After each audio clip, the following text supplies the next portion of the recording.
U.S. Cellular's Thursday Night Lights presented by Northwest Surgery Center on My 24 is brought to you by U.S. Cellular, in the middle of anywhere. Northwest Surgery Center, Orthopedic Associates of Wisconsin, Menards, and by the Big 920. Additional support has been provided by the U.S. Army, Goodwill, Salvation Army, Sweetwater, Gruber Law Offices, and Bryant and Stratton College Athletics. Lubar Stadium tonight in Whitefish Bay as the Whitefish Bay High School Blue Dukes take on the Homestead Highlanders, a North Shore Conference tilt tonight of two undefeated teams. John Weiser, Terry Kelly up in the booth getting set for our ball game tonight.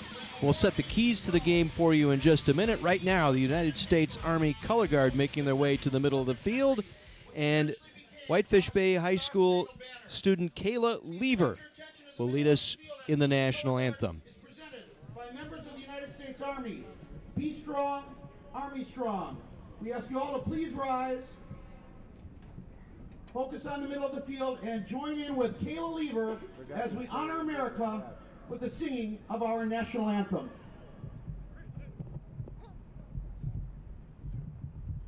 Oh, say, can you see by the dawn's early light what so proudly we held at the twilight's last gleaming, whose broad stripes and bright stars through the perilous fight o'er the ramparts we watched were so gallantly streaming, and the rockets regular, the bombs bursting in air, gave proof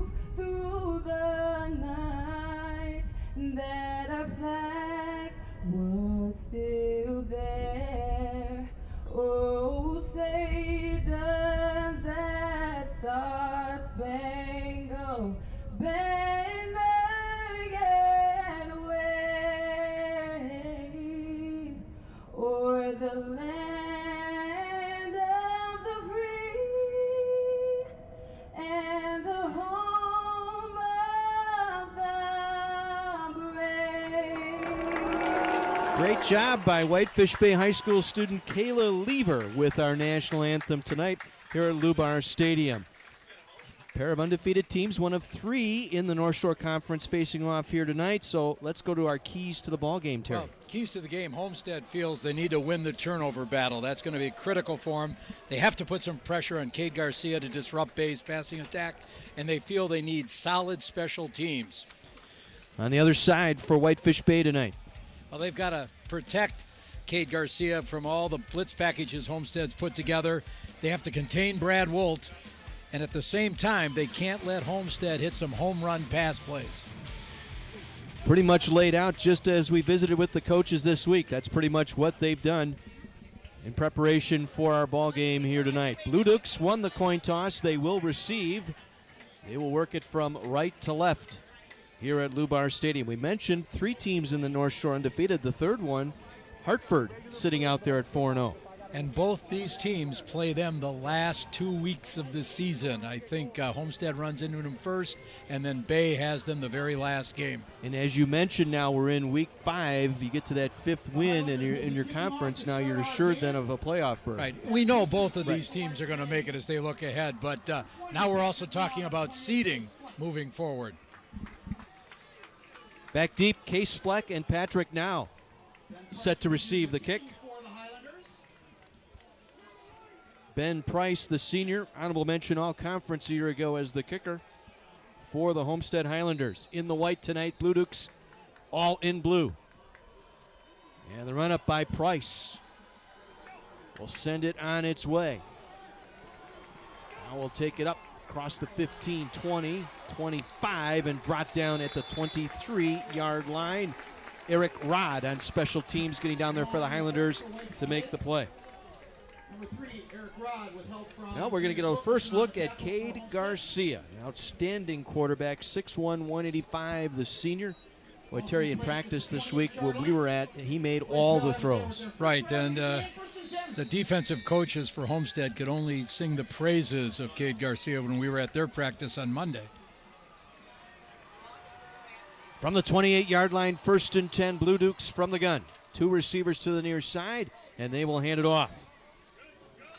And up the middle with the run, Patrick Now, the 6'1 junior, gets a couple. Garrett Wilson, the junior free safety, in on the stop for the Highlanders. And Now is a junior who started to emerge the last 2 games. 70 carries a season ago, 8 touchdowns last year for the Blue Dukes.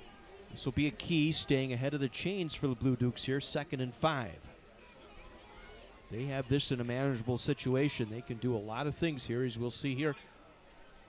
Working out of the gun, they'll roll Garcia out. Going to throw off the back foot. Back shoulder throw is caught across midfield and out of bounds. There's that combination.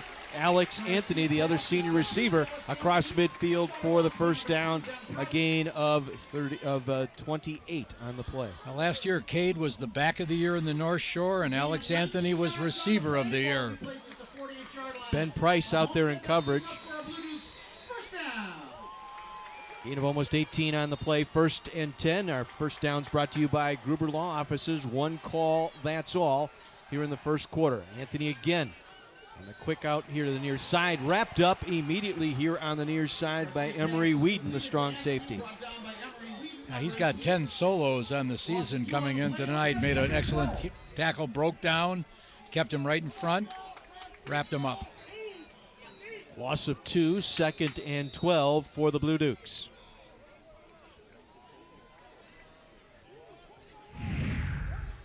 Again, you see the receivers, linemen, and quarterback all wearing that play call sheet on their wristband here to get the formations correct. Weiss in motion. They'll hand it off to Now. Now with a hole up the middle. Back across midfield, down short of the 45-yard line. Once again, Garrett Wilson there on the stop. A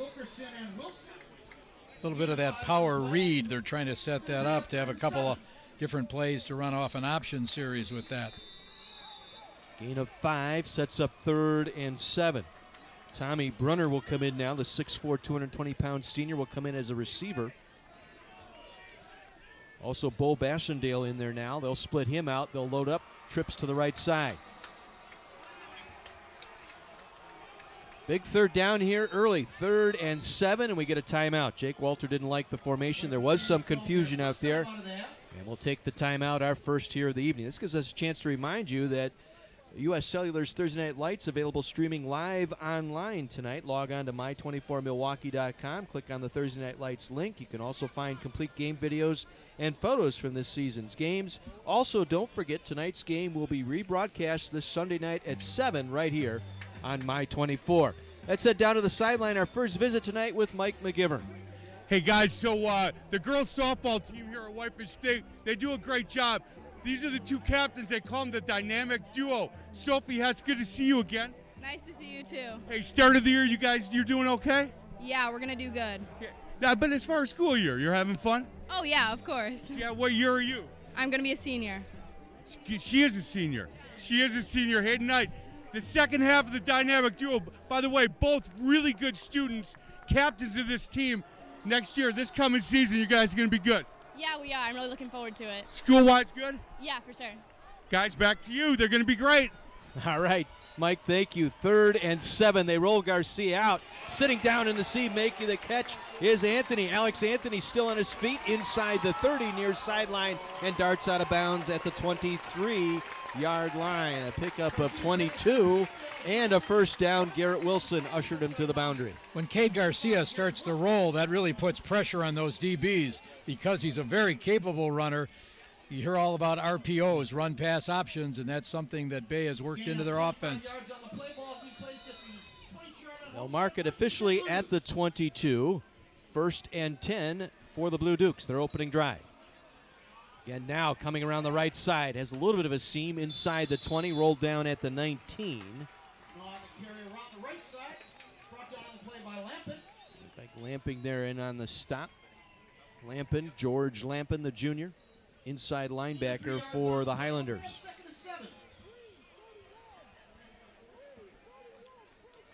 Gain of 3 sets up 2nd and 7 here for Whitefish Bay. Great crowd on hand, both student sections filled to capacity tonight. Outstanding spirit here as Garcia rolling to his left, throwing on the run through the fingertips of the intended receiver here on the near side. That was now coming out of the backfield. Check that. Case Fleck, the intended receiver. Ali Raman there on the stop. He delivered that ball right on his hands, and whether he runs to his right or his left, he has the amazing ability to be an extremely accurate passer. Fleck, 11 catches, 4 touchdowns to go with those 11 receptions. Very opportunistic. Now facing another 3rd and long. They were able to convert. This time they'll put trips here to the left side. Garcia rolling left, throwing left, completes again. Camping down inside that zone, down to the 5-yard line is Fleck for the first down. Raymond again on the stop. Another Gruber Law Office's first down here in the first quarter. Yeah, Fleck's got an extremely good touchdown to pass catch ratio. He's only caught 11 catches so far going into tonight. Already has 4 touchdowns. First and goal at the 5. Opening drive here for the Blue Dukes. They won the coin flip, wanted the football right away. Anthony in motion here to the near side. They'll give it to now. He's working off the left side inside the 5 down to about the 3-yard line. Emery Whedon again there to make the stop. On the carry brought down by number 88, Zach Francis. Sets up a 2nd and goal now from the 3.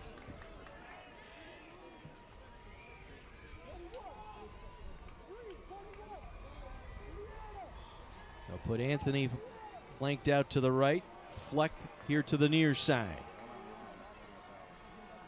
Showing blitz. And they come on the blitz and they wrap now up. That was Wilkerson coming on the blitz on the outside there, Terry, to make that stop. We saw Wilkerson last year as a defensive back, played very well, put on 20 pounds, playing him this year as an outside linebacker, 6'2", 220 pounds. Second team all-conference here in the North Shore last year at free safety. Lost back to the 6-yard line. 3rd and goal from the 6. Again showing blitz. Movement up front. The left guard pulled up. Snap penalty, illegal procedure against the offense. Jack Fleming is our referee, a veteran crew tonight working this one here out of the North Shore Conference. Coach Walter and his staff were expecting all kinds of blitz packages from Homestead. Homestead's defensive coordinator, Matt Wolf, really does an excellent job mixing together his coverages as well as setting up some blitzes. Weiss in a slot right side along with Anthony here on 3rd and goal. Garcia, the fade, back of the end zone, up and in for the touchdown. Beautiful catch by Anthony. Back pylon, touchdown, Blue Dukes on the board. When we watched them in practice this week, you and I marveled at how well he could place the ball. And what a catch. One-handed in front of 2 defenders and got the foot down in bounds. Amazing. Cade Garcia, Alex Anthony. We told you, might be the best duo in Southeast Wisconsin. Lahosik on for the extra point. This one's up and it is through. So just over 5 minutes into our first quarter, 7-0 Blue Dukes. An impressive drive. They converted on 3 third downs here in this drive. You saw how they want to do the rollout to get Cade out of the way of some of those blitzes. Let's head downstairs. Our first visit with Kara tonight. Thank you very much. I have Dr. Brant McCartan with Northwest Surgery Center here with me. Now, Dr. McCartan, what separates Northwest Surgery Center apart from other organizations? Sure. At Northwest Surgery Center, we're an ambulatory surgery center. Our patients walk into the operating room, they walk out of the operating room. We specialize in minimally invasive, small incision, no hardware surgery, primarily bunions and hammer toes. Really happy to get people back on their feet, minimal downtime, and they're able to get to what they want to do right away. And why do you think it's important to support youth sports? Sure, I love youth sports here living in Whitefish Bay. I have 4 boys. They love watching the football games and the practices, and it's really great to be able to support the future leaders of tomorrow. Well, thank you so much for joining us and, of course, for being a part of Thursday Night Lights. Of course, happy to do so. Back to you. Garrett, thank you so much. And again, thank you to Northwest Surgery Center, one of our sponsors here on Thursday Night Lights. 72-yard drive, overcoming 3 third and longs and a penalty to get the touchdown. This kick will bounce and make its way out of bounds in front of the goal line, out at the 5-yard line. So good field position for the Highlanders to set up their first drive. Take a look at that last touchdown. What a beautiful throw. Got both feet down. It's just amazing. Excellent coverage. You can't fault the DP. I was going to say, as a defensive coordinator, what do you say? You had him bracketed. And double covered. From the 35, following the kick going out of bounds, Rebow is the quarterback. Jack Rebow in his first year, the junior. But with play action, they're going to come out firing right away. Behind the defense, catch is made. And then wrestled down at the 25-yard line. Matt Hartlieb snuck out of the backfield behind the defense for a big gain on the first play from scrimmage. That was one of the things Coach Walter said to us.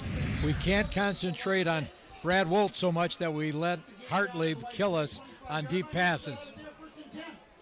40-yard pickup on 1st and 10. Hartlieb with the big catch. Let's head to the sideline and Mike McGivern. Hey, boys, listen to Jake Walter talk to Cade Garcia after that. He said, look, that's why you watch film. That was a great decision, young man. Really happy with his quarterback right now. Speaking of quarterbacks, Reboss saved a disaster there. That snap, a short snap, if you will, didn't quite make it in. He was able to cover it up. Loss of 1 on the play, 2nd down and 10. So they go with that home run play right off the bat. Right, but then you can see how momentum shifts. The kick goes out of bounds. Right away you give up the deep pass, and now you flip the field. 2nd and 11. From the Blue Duke 26, out of the eye. Dotting the I is Brad Wolt, the running back.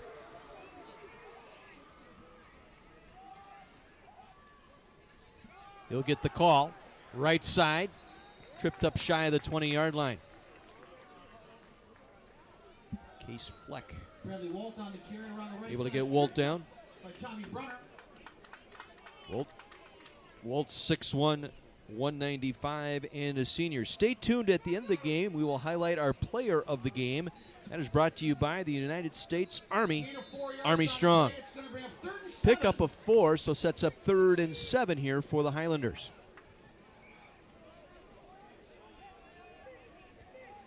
Split the backfield of Bartz and Wolf. Throwing Rebow. Ball overthrown, incomplete, looking for Howie Neubauer, the flanker. On a quick slant that time, unable to connect. Karan Lever out there in coverage. It's kind of an interesting call here now for Homestead. They're in between, maybe too far for a field goal. You don't want to punt. May as well go for it. They'll go with 2 buys here. 2 receivers left, 2 receivers right. The single back in the backfield will be Wolt on 4th down and 7. Rebow wants to throw, going for Hartlieb. Gets free, and he's out of bounds. Got out of bounds toward the back of the goal, back of the end zone.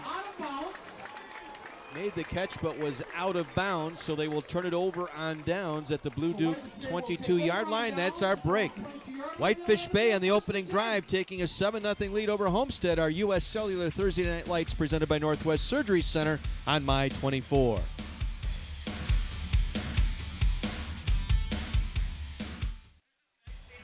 Blue Dukes open up the scoring tonight. Whitefish Bay leading the Highlanders from Homestead 7-0. Well, while Mike is king of the hill at work, he's the odd man out at home. That is dominated by women. Don't miss Tim Allen and Last Man Standing. That's weeknights at 6 and 6:30 on My 24. Second possession for Whitefish Bay after turning away Homestead on downs from the 22-yard line for the Blue Dukes. Cade Garcia. He'll work from the gun. Takes the snap, hands it off.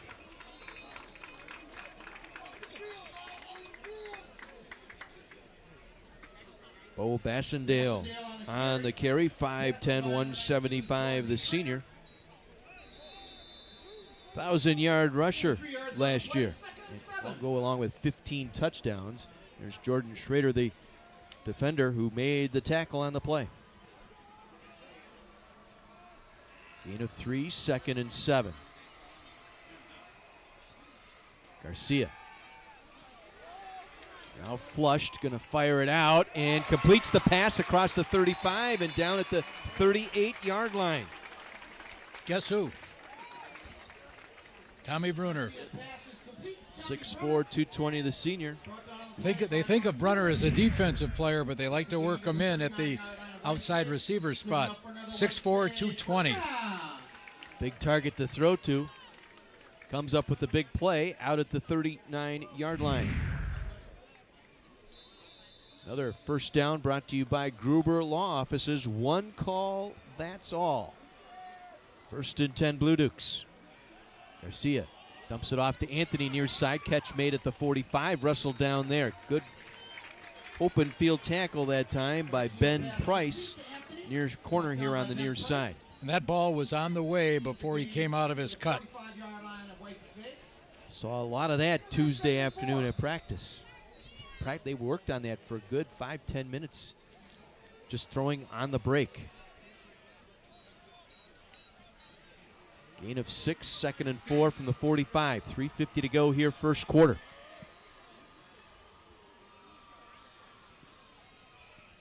Garcia will keep it up the middle, gets the first down across midfield to the Highlander 49-yard line. Schrader with the tackle. And he'll use his feet this time to get the first down for the Blue Dukes.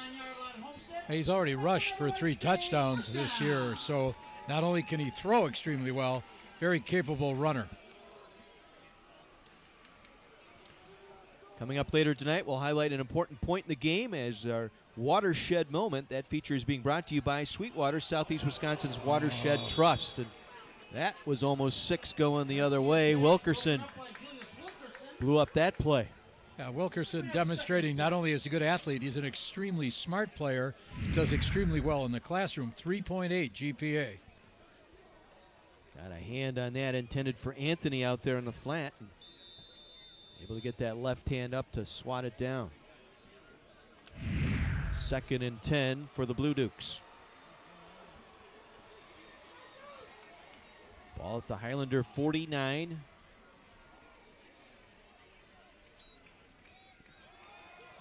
Handed off, busting his way over the left side, getting extra yardage.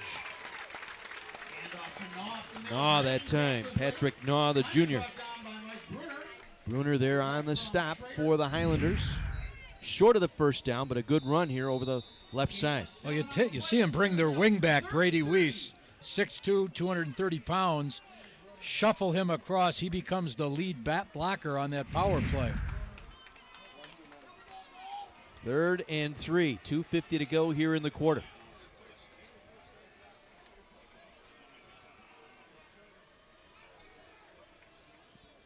He'll hand it off again, working off the right side that time and picking up the first down. Naw again on a nice carry. Raditz, Jake Raditz there got him first for the Highlanders, but not before they pick up the first down. Jack Fleming eyeing that one up and moving the chains down the field.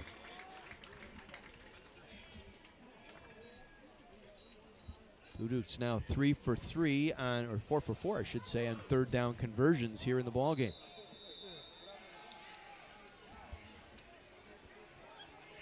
This time we'll have the backs in the backfield here. Garcia going to keep it, nowhere to go. Highlanders did a nice job stuffing the middle that time, led by Schrader up front, Jordan Schrader. Boy, his motor runs constantly. They're running some nice combinations. You can't quite see it from the camera angle of bringing two linebackers, in addition to that front four.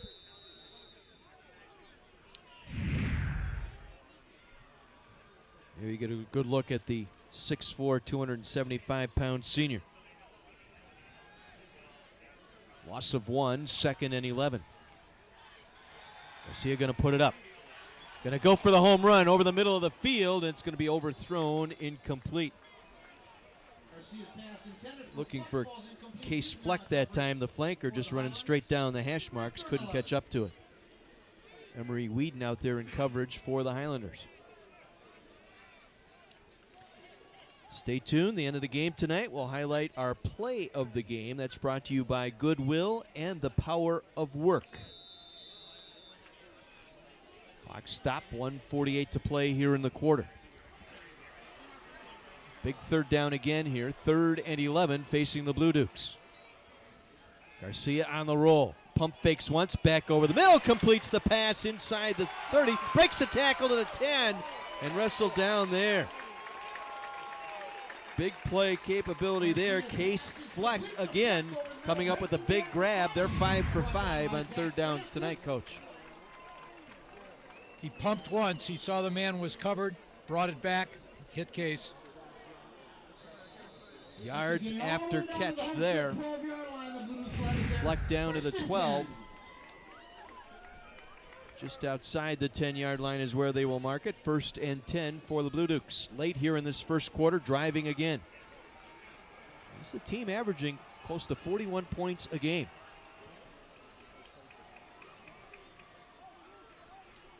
Anthony in motion across. Wrap up the runner right at the line of scrimmage. Now again, the junior. Looked like it was Schrader again in there on the stop. 5 tackles already here early for Jordan Schrader. Kept his shoulders parallel, didn't over pursue, filled his gap, made the tackle. Just as you would have drawn it up. Well, he was Defensive Lineman of the Year last year in the North Shore. 2nd and 9 from the 11. Wants to go end zone. Anthony there, batted away, incomplete. Nice recovery by Ben Price, the corner here on the near side, to get a hand in there to knock it away from Anthony. Yeah, the coaches for Homestead told us he's already got 5 interceptions on the year, and that he happens to be a very good baseball player, and you can see he was playing that ball well that time. They come right back at you here. Great camera work again by our My 24 sports crew in Whitefish Bay tonight. 3rd and 9. 5 for 5 on third downs here tonight. Garcia going to keep it up the middle. Breaks down at the 5-yard line. Once again, Schrader, his 6th tackle of the quarter. Excellent pursuit that time by Schrader, too. So unable to convert the first down. This will bring the field goal unit on. There was that power read play. He thought he saw the end committing to the back, and so Cade tucked the ball, tried to gain first down, just came up a little short. See if they wait this clock out here before they kick.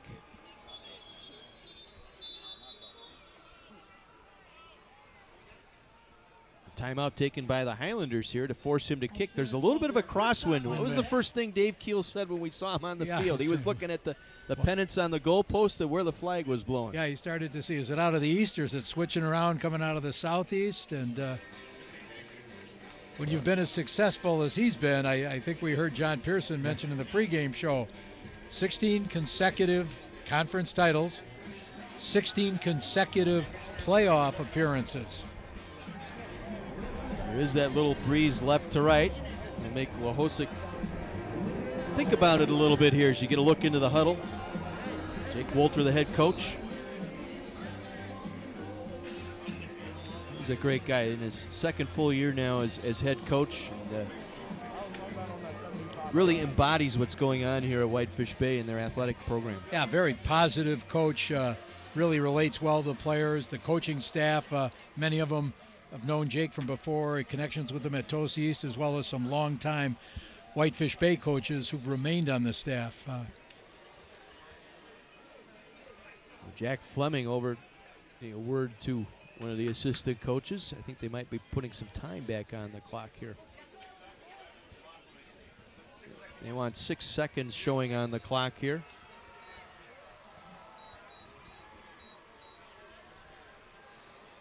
So this will be a 23-yard attempt, middle of the field here for Lahosic.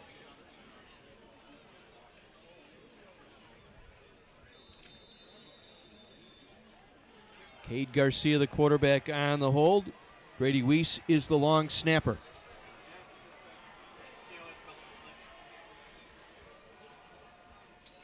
Ball down, right through the middle. Lahosic able to convert the field goal. It is a 10-0 Blue Duke lead. An impressive drive, 2 possessions, both ending in a kick.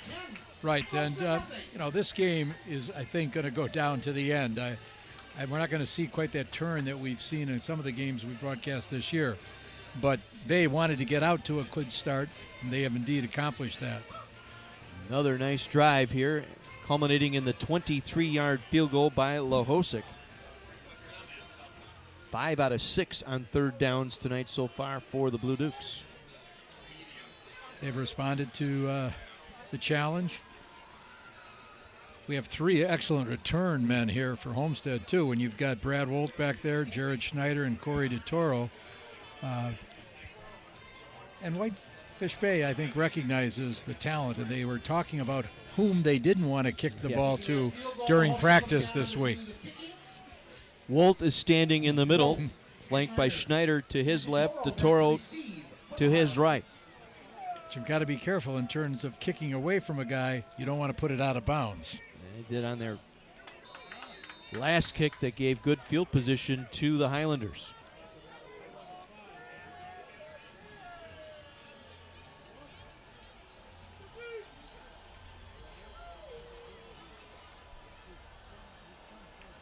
Lahosic with the run-up. This time he'll come back near side. It'll hit DeToro. Corey DeToro going to pick it up, and he stepped out of bounds near the 5-yard line. They'll mark him out at the 6. The heels cross the line. Well, that will end our first quarter here in Whitefish Bay with the Blue Dukes off to a 10-0 lead over the Homestead Highlanders. A North Shore Conference Rumble tonight. U.S. Cellular Thursday Night Lights presented by Northwest Surgery Center on My 24.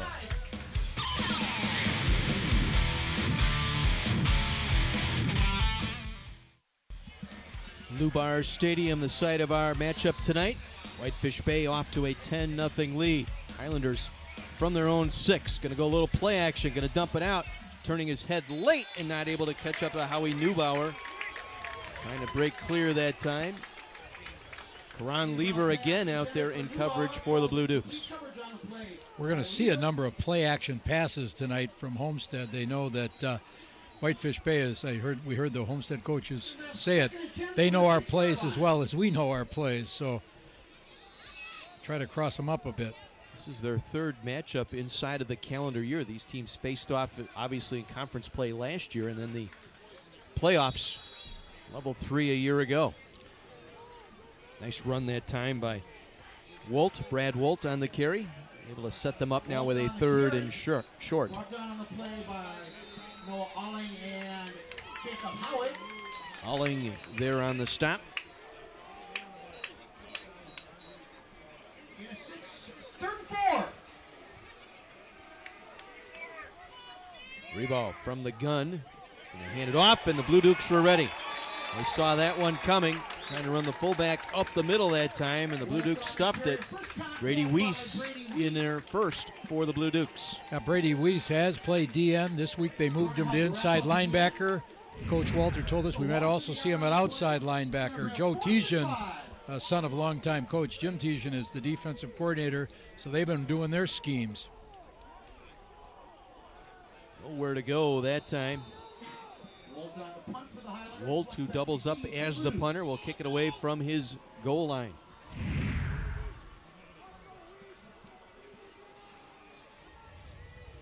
High snap, brought it down, gets it away.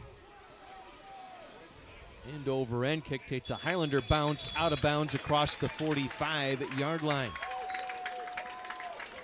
We'll mark it out at the 46.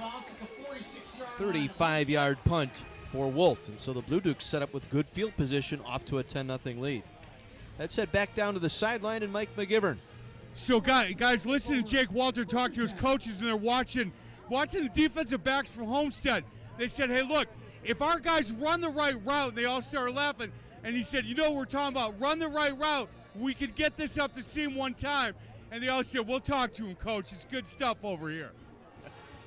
It's that rapport again between Walter and the coaching staff and the kids. They eat it up. They'll go trips here to the near side and hand it off. Now still on his feet, inside the 35, down to the 33-yard line. Julius Wilkerson brings him down. Second tackle of the night for Wilkerson, second team all-conference a year ago. And now played quite a bit as a sophomore last year and is off to an equally good start this year. 235 yards rushing, 3 touchdowns. 12-yard pickup and a first down. Quarter first downs here in the second, brought to you by Bryant and Stratton College Athletics.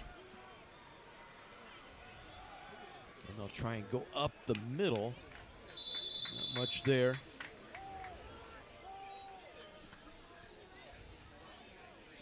Trying to go with Naw, the fullback. Jordan Schrader and Lampin there, both making the stop. Small gain of 2.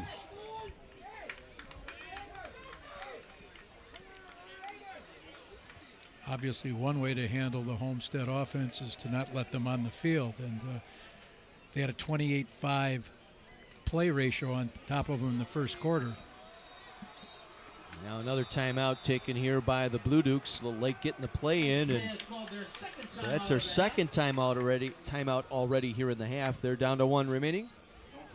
Well, as part of the Doing the Most Good campaign, the Salvation Army would like to recognize Jamie Ross. Jamie is a lifelong Salvationist. Not only is the Salvation Army her church, but she also volunteers as well as being employed as a grant writer for the Salvation Army.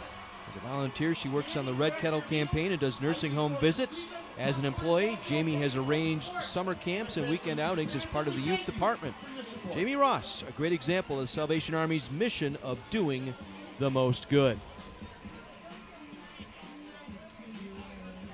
Part of the student section for Whitefish Bay tonight. Now, I'm not up on what goes on, but I would think that's a blackout tonight. They're all wearing black shirts. Would that be? I don't claim to be up on what goes on in high school, so I'm just assuming. Anything connected with fashion, I'm disconnected. Yeah, so I'm just assuming. Highlander student faithful here tonight as well, all in the red and white colors tonight.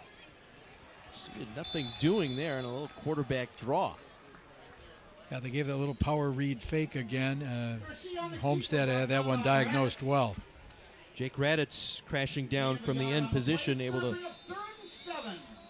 get to Garcia, and another 3rd and long here for the Blue Dukes. Yeah, Jake's father played for the Badgers. Jake himself was a second-team all-conference performer last year.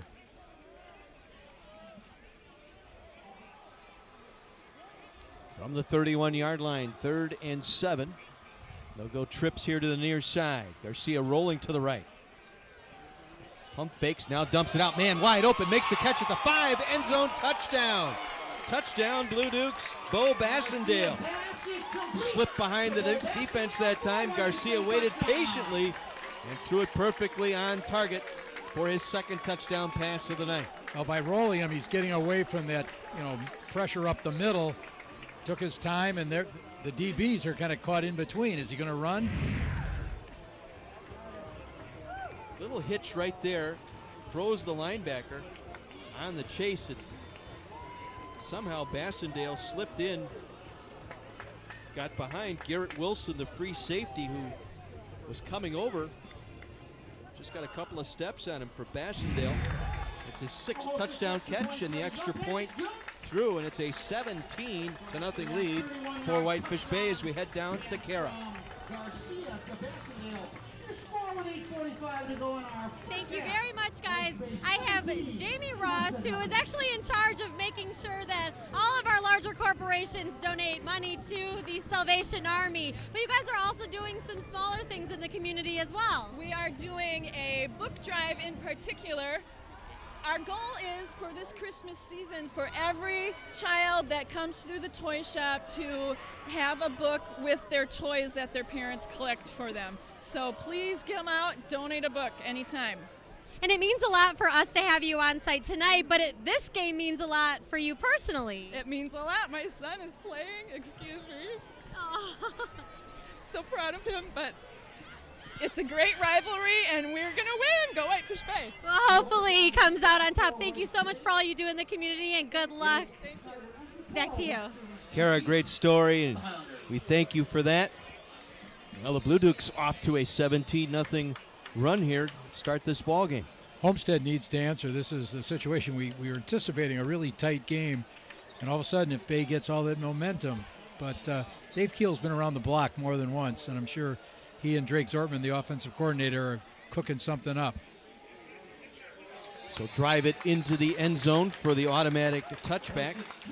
DeToro able to take it back into the end zone. Well, all season we will have the opportunity to talk with sponsors, coaches, and other guests down on the sidelines, finding out what's going on in the schools and communities we visit. Our sideline reports brought to you by Menards. Save big money at Menards. Here's the scoring drive. 4 plays, Bo Bassendale capping it off with the touchdown reception. 2nd touchdown thrown tonight by Cade Garcia. To go with a 23-yard field goal by Lahosic. And it's been all Blue Dukes here early. This time it's Wolt trying to circle around right side. Gets across the 20 out to about the 22-yard line. Tackle made by Case Fleck, playing both ways tonight for the Whitefish Bay. Yeah, one of the things Coach Walter told us they were going to do tonight was Case Fleck was going to spy on Wolt. Wherever he goes, Case will go. 2nd down and long. 2nd and 8 from the 22. Come around near side to Toro. Across the 25. Willie Garrison, number 20 on the carry. Garrison, the junior, backup running back. Fleck again, as if on cue, able to make the tackle. It's another 1st down here. Brought to you by Bryant and Stratton College Athletics. That's something the Highlanders needed. Again, they'll give it to Garrison. This time the Blue Dukes were ready. Won the battle at the line of scrimmage, got the penetration and the stop for a loss back at the 28-yard line. I think that was Tommy Brunner, came through, 2nd team all-conference last year.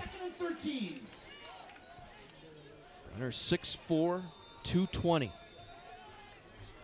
Loss of 3, 2nd and 13 from the 28. 7.5 minutes to go here in this first half.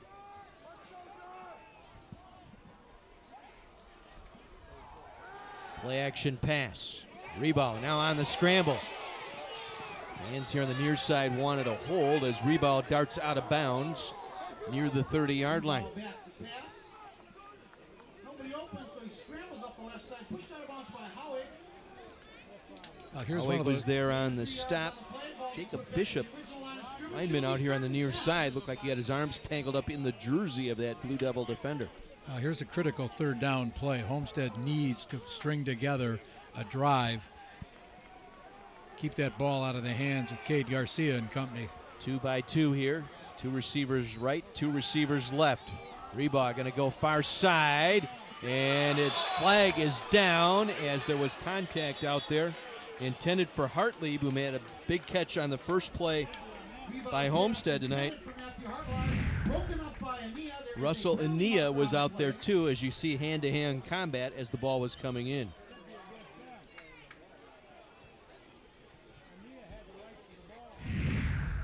Jack Fleming's crew going to sort this out. Defensive pass interference. From the Whitefish Bay perspective, they thought he was in position, but I think from Homestead's perception, Ania just kept backing into him. 15 yards from the line of scrimmage on the interference penalty.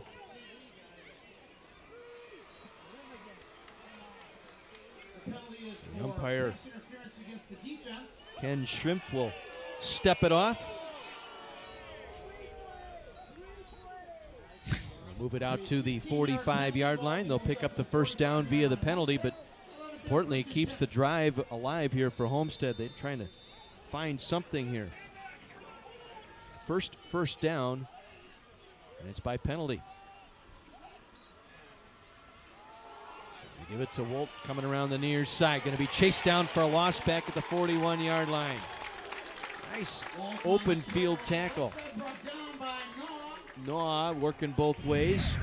This time it's strong safety for the Blue Dukes for a loss of 4.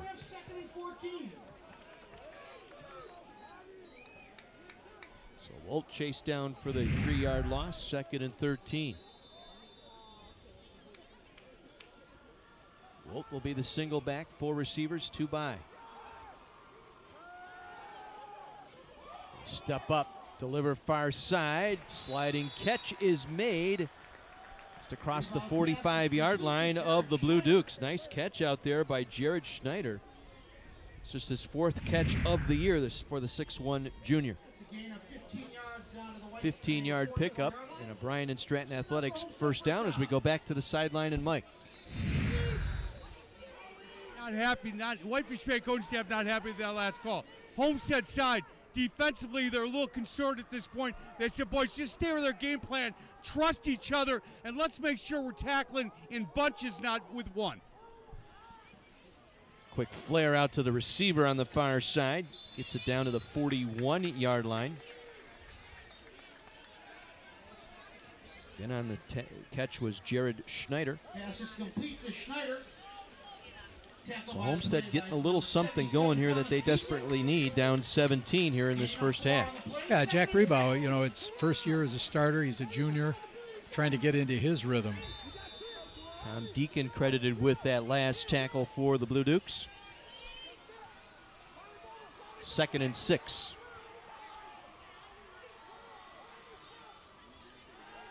Rebound with time. Going over the side, and it's going to be picked off on the far side. Able to come away with it is Naw, the safety for the Blue Dukes. Turnover to Whitefish Bay. We'll take a break. 5:25 to go here in the first half. It's been all Whitefish Bay. They lead it by 17 on Thursday Night Lights.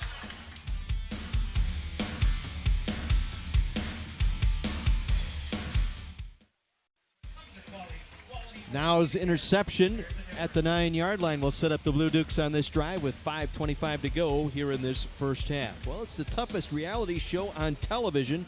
It's American Ninja Warrior. Don't miss the action tomorrow night at 7 right here on My 24. From the 9, Garcia. And hand it off. Try and bounce it here to the outside, and good recovery. Bassendale on the carry. Bassendale on the carry. Ali Rahman there, the corner on the near side. That's a couple of tackles now where he sealed off that edge there for the Highlander defense. Yeah, he kept very good leverage. They got a good kick-out block on Wilkerson. Got his head across the ball carrier, turned him back in. Gain of 1, 2nd and 9 from the 10-yard line.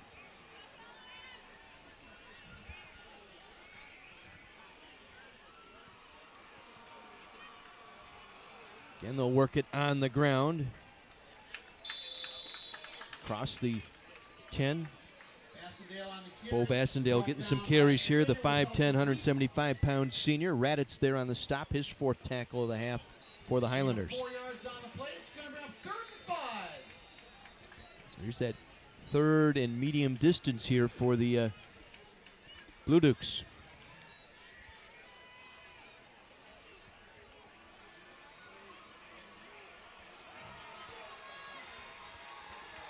keep it back in. Working from the gun, rolling left is Garcia. Tosses it out, completes the pass.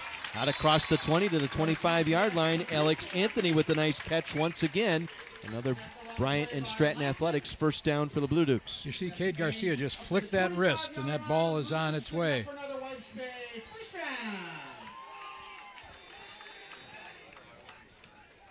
Coming up at halftime, we'll highlight this week's Orthopedic Associates of Wisconsin Scholar Athletes.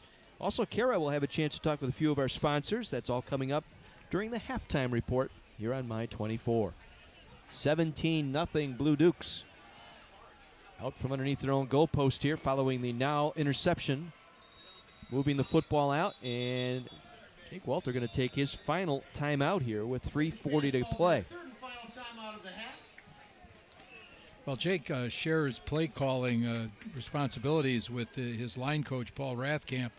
Got to have Paul be in charge of the running game. He's the line coach. Excellent rapport with his players. Jake's kind of got that overseeing role.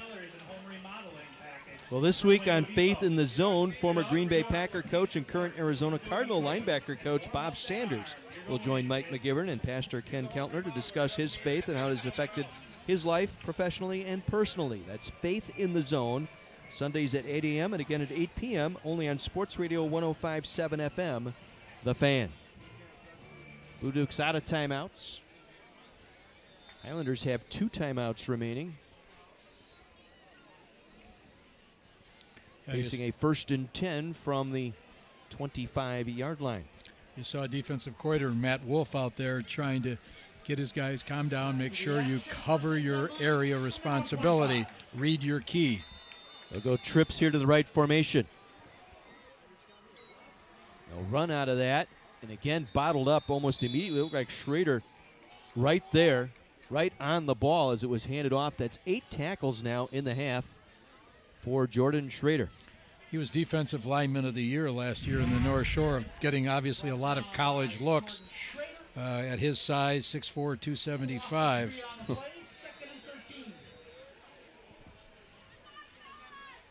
Tackle for a loss of 3, 2nd and 13.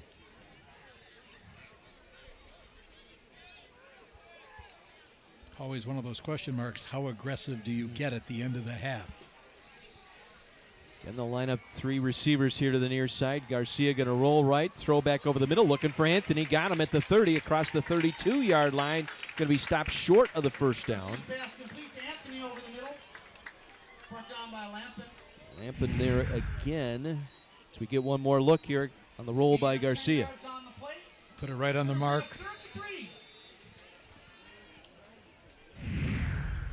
So a pickup of 10. Sets up a 3rd and 3 for the Blue Dukes. Clock continues to roll. 2:25 to play in the half. Single receiver here to the near side is Anthony. They'll line up 3 to the left. For Garcia rolling left. Now stops. Fires it again. Penalty marker down. Back at the line of scrimmage. Making the catch was Brunner, but let's check out the flag. Wonder if one of those receivers covered up the other one.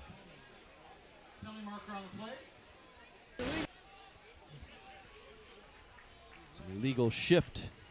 Calls for an illegal shift against the offense. So we'll get one more look here. Won't quite see it there, but it looked like out of that 3 receiver set, one of the receivers started out across before the snap. Got a little rock motion there. Move back to the 27-yard line. So the 5-yard penalty spots the ball at the 27-yard line, brings up 3rd and 8 for the Blue Dukes.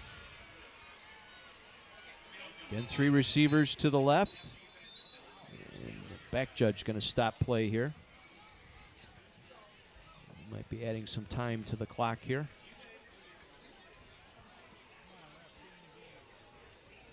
And that's part of that responsibility of the back judge. He's keeping time back there, both the 25-second play clock as well as game clock operation.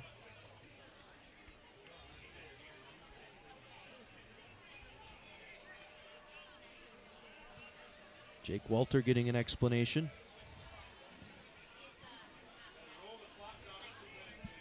They want to take the clock down to 2 minutes here.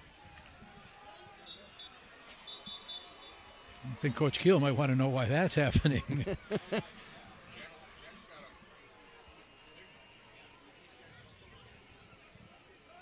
Got it set at 2 minutes, and I don't think that's quite what the officials had in mind. So they'll talk about it. Let's see. Kind of a Good weather tomorrow. Where do you guys want to play golf? Well, I don't know. Since we're working tonight, we got Friday off. What fish fry would you like? Well, we do have to praise the officials because over and over again when we do the replays, we find out how often they are right, contrary to what some people and some coaches may think. My co-worker down at Carthage, Mike Larry. Notice I was kind there, Mike. Always getting on me for that. Third and long. Nice catch, tiptoeing on the sideline. Inbounds is Tommy Brunner with that catch far sideline. And he'll have enough for a Bryant and Stratton College athletic first down, run out by Wilkerson. Well, Matt Wolf talked repeatedly of how he has the ball headed to the sideline. Only his receiver can get it.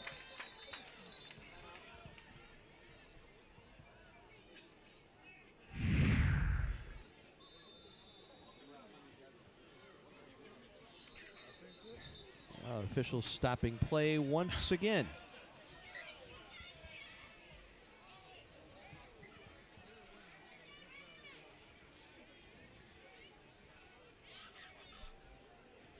Clock is showing 1:46. They want to reset it to 1:48.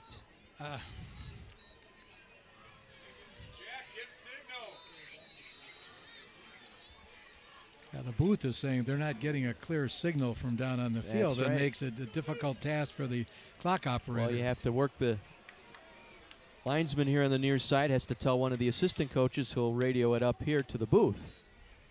Takes a while to do that. Wrestled down across the 40 out to the 41-yard line.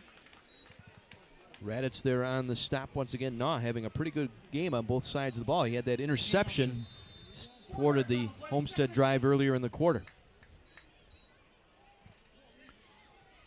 Yeah, Raditz, already on the season has 10 solo tackles and 8 tackles for a loss, and he's been very active tonight.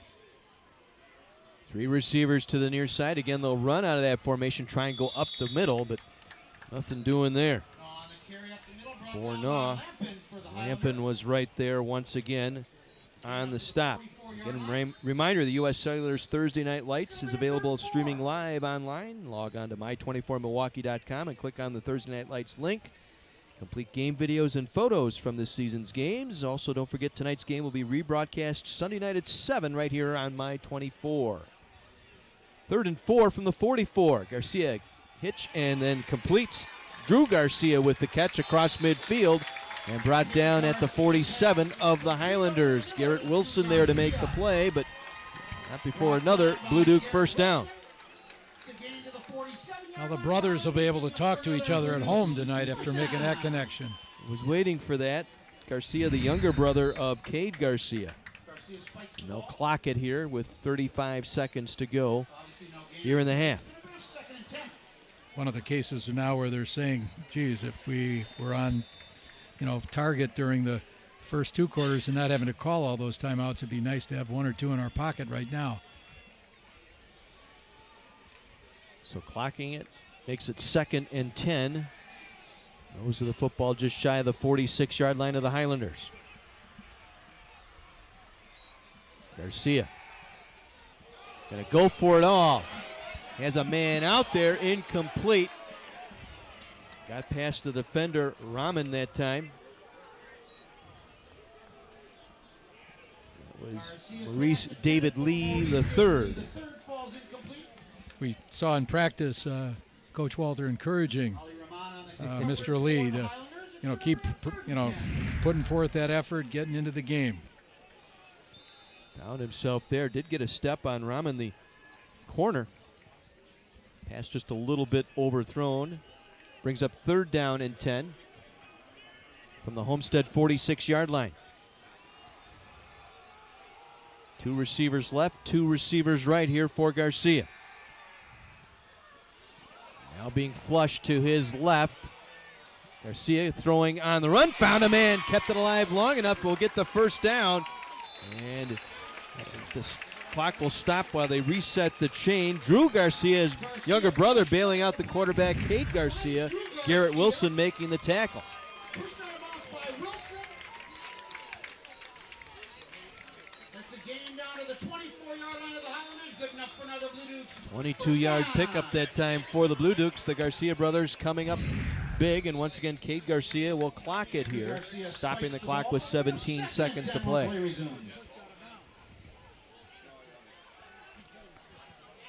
Now with no timeouts left, they have to put those throws into the end zone right now. Don't know if they can complete a pass upfield, get up, spike it, and get another play. It is a possibility. Case Fleck will check in now, replacing Brunner at a wideout. Second down and 10 from the Highlander 24.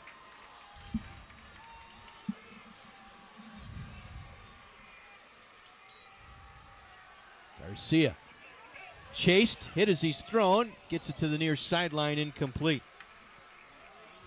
Pressure from behind. Rahman out there in coverage. Maurice David Lee, the intended target. How about Schrader that time trying to chase down Garcia? Yeah, we've seen him try to hit Lee now on 3 different occasions since he's come into the ball game. 12 seconds on the clock. 3rd and 10 for the Blue Dukes.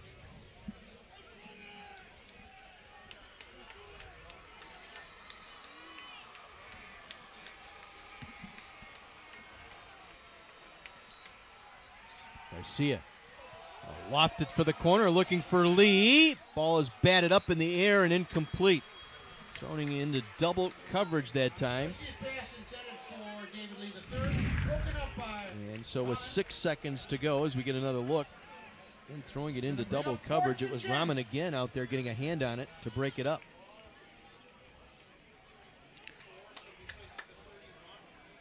Once again, he did get that ball to the outside so that Lee had a chance.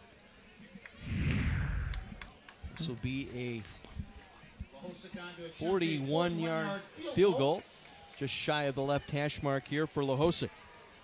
He was good from 23 back in the first quarter. This one from 41. Good snap. Kick is on the way, and the kick is good. With 2 seconds remaining, Lehosick drills a 41-yard field goal, adding to the lead 20-0 Whitefish Bay. I think when we weapon, huh? I think when we look at the time of possession, number of plays that have been run by Bay compared to Homestead, it's going to explain why that score is what it is. And with 1 second to go in our first half, the new score, Whitefish Bay 20. 41-yard field goal for Lehosick, 20-0 Whitefish Bay, and with 1 second remaining, they'll squib this kick, no doubt. Yeah, I see Randy Drew in there, who works with the special teams, was a tremendous hurdler at Nicolay High School, played some up in Canada. Notice he's walking with a little gimp. I think he had some knee surgery. Coach Walter said maybe he was, trying to catch Coach Walter and pulled something. I'm not sure.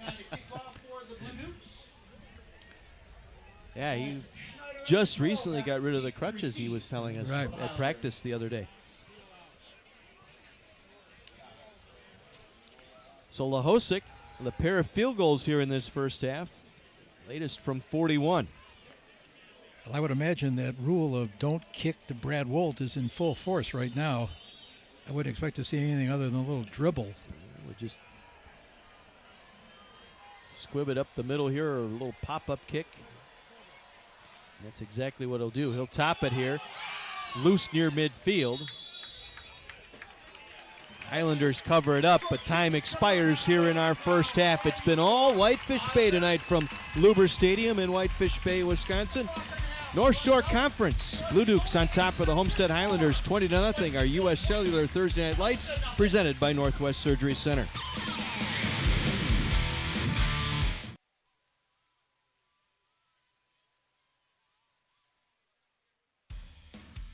Whitefish Bay, Wisconsin tonight. Blue Dukes from Whitefish Bay all over the Homestead Highlanders 20-0, a 41-yard field goal at the end of the second quarter, adding to that Blue Duke lead.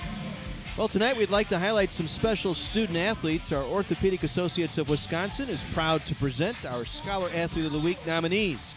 This week's nominee from Homestead High School is Lindsay Bjornstead. Lindsay participates in swimming and diving and carries a 4.0 GPA. She is an officer in the National Honor Society and was selected as the National Merit semifinalist. Lindsay is an 8-time state qualifier and has earned a varsity letter each year of high school. She coordinated the Hurricane Harvey relief effort at Homestead, raising over $5,500 in just over 1 week. Lindsay is considered by her coaches and teammates as an incredible leader. And from Whitefish Bay High School, our nominee is Alex Anthony. Alex, of course, playing football, basketball, track, and baseball. Carries a 4.037 GPA. He's been on the high honor roll every semester. He was selected all-conference and all-area football as a junior, as well as wide receiver of the year in the North Shore. Alex gives back to his community as a volunteer through his church, and his coaches consider him, quote, an exceptional young man.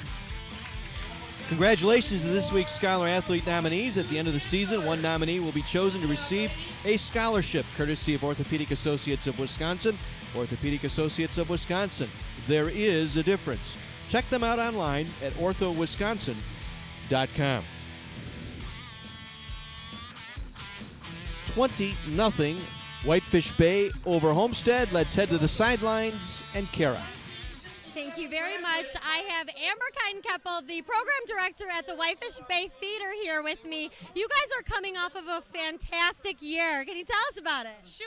We had a really excellent school year last year, and our theater program decided to produce Les Miserables, which, if you know theater, that's a really ambitious work. And what was so exciting about it was that we entered into a competition. They're called the Tommy Awards, and they honor the best theater programs in the state, and we fortunately were rewarded the Outstanding Musical Award along with other excellent programs throughout the state. So that was a real honor, and we were proud and humbled by that experience. Well, congratulations to you. What can we expect from the theater group this year? Great question. So we have an excellent lineup for this year. We're going to begin this fall with A Midsummer Night's Dream by Shakespeare. So magic, fairies, hilarious comedy. I can't wait for it. Then our musical will be Legally Blonde. So it could not be more different than Les Miserables, but we're really excited for that. And we're going to end the season with 12 Angry Jurors, which is really a political commentary, a really rich drama that I'm excited to share with our community. Well, thank you so much for sharing that with us. We're looking forward to the performances this year. Thank you. We're excited as well. Thanks. And back to you. Kara, thank you so much. 20-0 Whitefish Bay over Homestead. We'll step aside. This is the U.S. Cellular Thursday Night Lights presented by Northwest Surgery Center.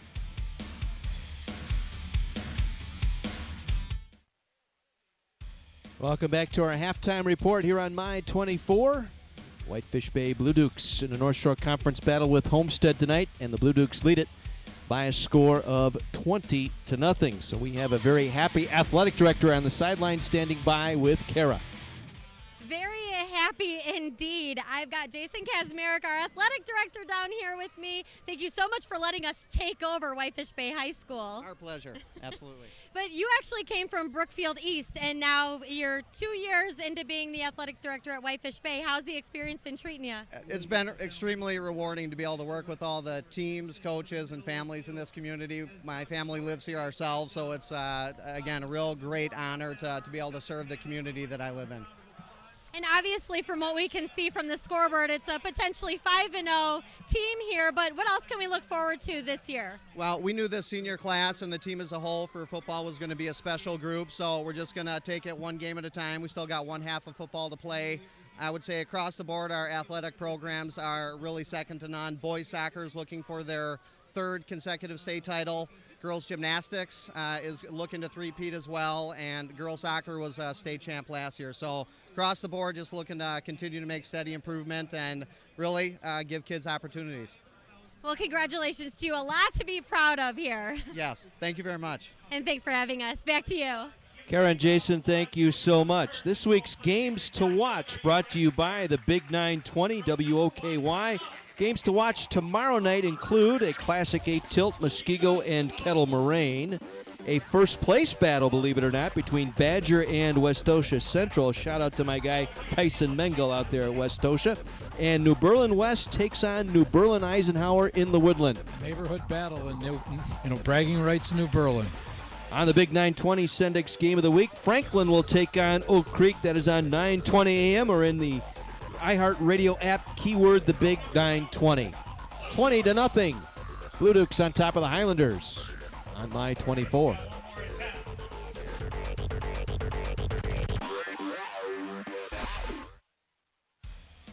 Our halftime report continues tonight from Lubar Stadium in Whitefish Bay. The Blue Dukes from Whitefish Bay leading the Homestead Highlanders by a score of 20-0. Time for our U.S. Army interview. Once again to the sidelines, and Kara.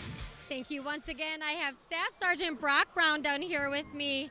Now, you've been all over Washington, Texas, Kentucky, now Wisconsin.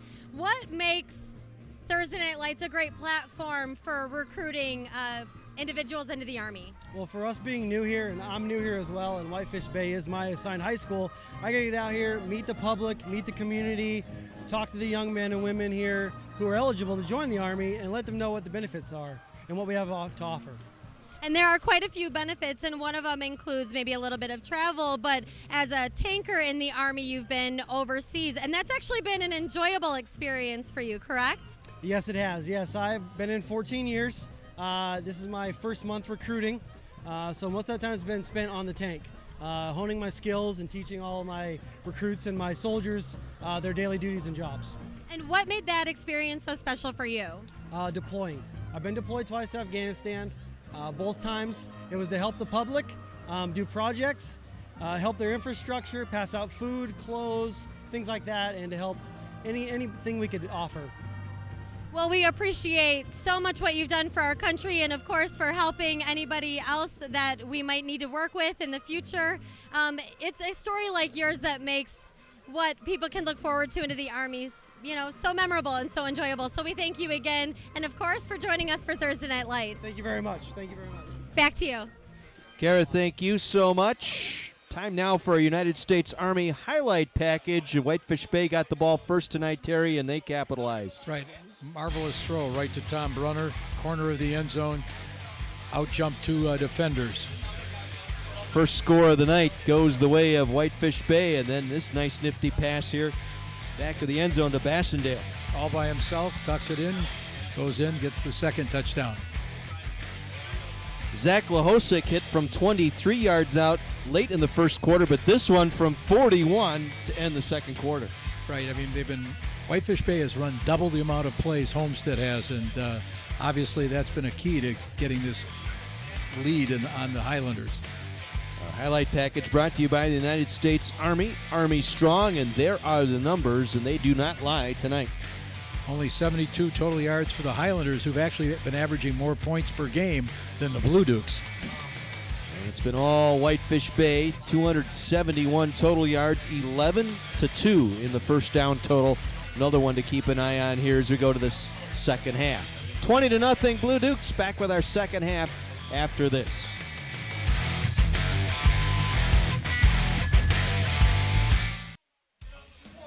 Just about set for the start of our third quarter here in Whitefish Bay tonight. Lubar Stadium. Blue Dukes leading the Highlanders 20-0 in a battle of undefeateds in the North Shore Conference. Well, our fine crew tonight got fed very well. Felbo Brothers Pizzeria, we want to thank them. They're located on Capitol Drive in Shorewood, feeding our fine crew. Did you get your hand out of there in time by the time the pizzas got here? I grabbed some pizza for my son, who's helping do our stats tonight. Brian filling in for Eric Murray, who was called away. And he will vouch for how good the pizza was. Felbo Brothers Pizza, felbo.brotherspizzeria.com, or call them 414-964-5560, located in Shorewood. Well, prior to the game tonight, Kara had a chance to sit down and visit with the fine folks at Goodwill. Thank you very much, guys. I have Cheryl Lightholder here with me of Goodwill Industries. Can you tell us a little bit about Goodwill's mission? Well, every purchase that an individual makes at our store and donation centers goes back to support our mission of providing employment and training for individuals who have disabilities or disadvantages and other types of support services that Goodwill has. And other than the training and employment programs, what other services do you provide? There's a variety. We have a laundry and linen services. We do about 14 million pounds of laundry a year for the hospitality and hospitals. We also have a packaging and assembly and light manufacturing efforts as well. And then our newest business line is e-cycling, which we're very excited about. You know, companies today really don't know what to do when they have electronics, and once they become outdated, where do they go and how do you get rid of them responsibly? And Goodwill is the answer. We are R2 certified, which means responsible recycling, so we can help protect your brand, that information isn't going to get out there that you don't want. Well, thank you so much for providing our community with such a great resource, and of course for joining us for Thursday Night Lights. Thank you so very much. And back to you. Highlanders will get the football to start this third quarter. They need positive drive here, Terry. They've got to get their act together offensively here. Only 2 first downs in that first half. Now, this has to be a statement possession by Homestead. They have to send notice, maybe more so to themselves. We can be right back in the game. Lohosik, who's hit 2 field goals tonight, 23 and 41 yards. Set to kick it away for the Blue Dukes, 3 men back. Wolt, Schneider, and DeToro. This one's going to go to Wolt. He's going to get a chance to return it across the 10 to the 20. Hard up the middle across the 25. Reaches the 32. Moving the pile forward out to the 34-yard line. 25-yard return. Case Fleck coming down on special teams. Able to make the play for the Blue Dukes. So good field position. Good return. Good spark here for the Highlanders to start quarter number 3. I would imagine, Homestead does not have a fire and brimstone kind of halftime. They had to discuss what we need to do to get the offensive on track. How do we match up better against Bay's offense? So we'll see what they've got in mind. Let's head to Mike on the sideline. Hey, guys, listen to Jake Walter right before the kick. He said, boys, remember, check your emotion. Check your emotion. Play hard, but make sure you're checking your emotion in the second half. Wolt gets the carry here on first down out to the 40-yard line. Tried to take it up the middle, bounced it to the left, and got yardage. Howig, the 6', 186 senior, able to step in and make the play for the Blue Dukes. Gain of 7, sets up 2nd and 3. Good positive yardage on first down here for the Highlanders. That's what they need, is a first down gain of 6 or 7. Really opens up the playbook. Wolt the single back, 4 receivers going out, 2 to a side here for Jack Rebaugh, the junior quarterback.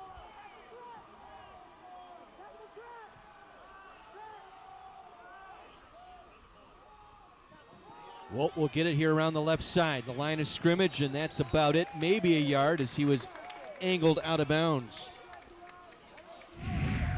Karan Lever, we've called his name a couple of times, working that corner here on the near side.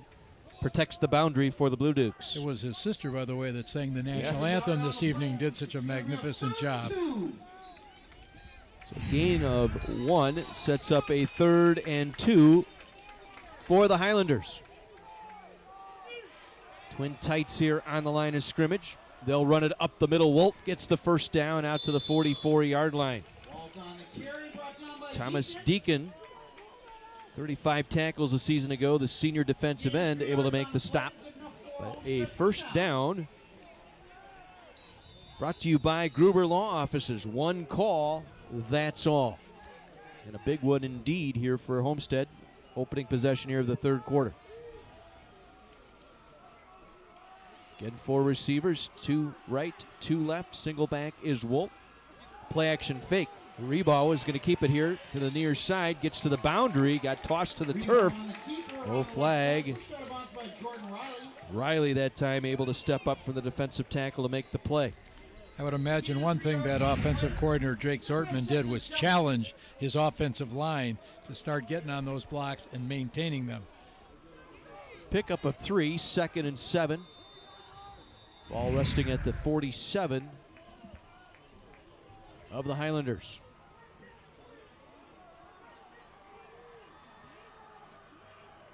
Gonna run the twin slots here. They'll send the man in motion to the far side. That's Garrison. They're gonna throw. Man out there in the middle, over the shoulder. Catch is made inside the 15. Ball is out. It's a fumble. It's loose at the 10-yard line. And who picked it up? The Blue Dukes. They come away with it. The catch was made. They'll call it a completed catch. Case Fleck coming up with the loose ball for the Blue Dukes. One more look. Excellent throw. The ball was coming out prior to his going down. That's Jared Schneider on the catch. Stripped it out. Couldn't teach it any better there. And if you're a secondary coach, get the hands in there, try and jar it loose, and that's exactly what happened. It was Fleck who made the deflection out of his hands and then was able to recover the loose ball. Second turnover committed by Homestead tonight. From the 11-yard line, they'll run it up the middle and nothing there. May have lost a yard as well. Looked like Schneider and company, or Schroeder and company there to make the stop.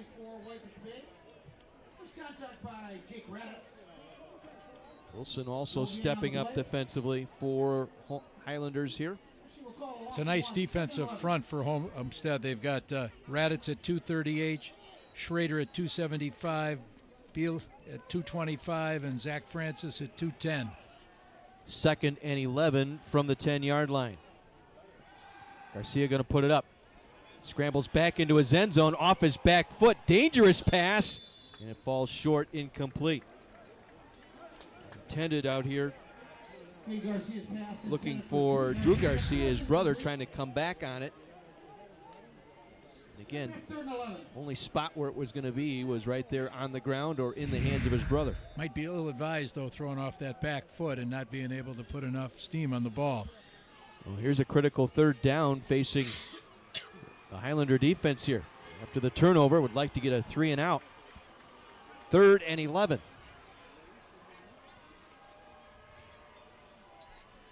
Again, Garcia wants to put it up. Comes back near side. Ball in the air. Looking for Anthony. Incomplete.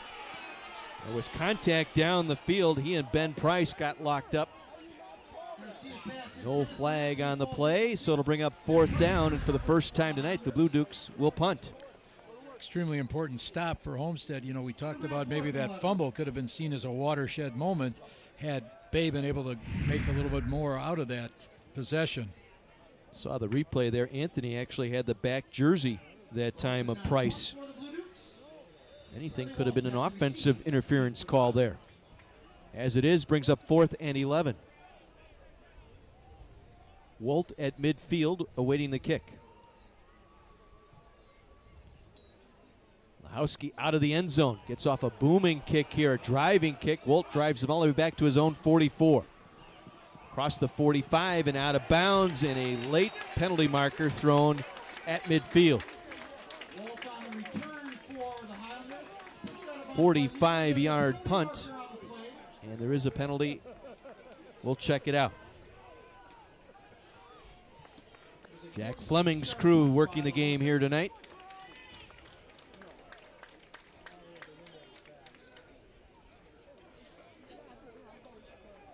Going to go against Islanders here, a block in the back.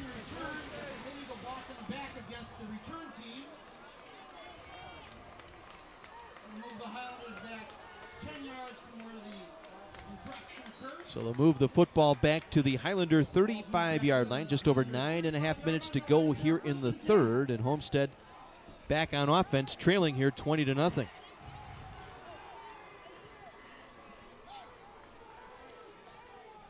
Homestead had something going with Woltz running and the passing from Jack Rebow. They have to see if they can come back to that. Now play stopped. Umpire stepping in here.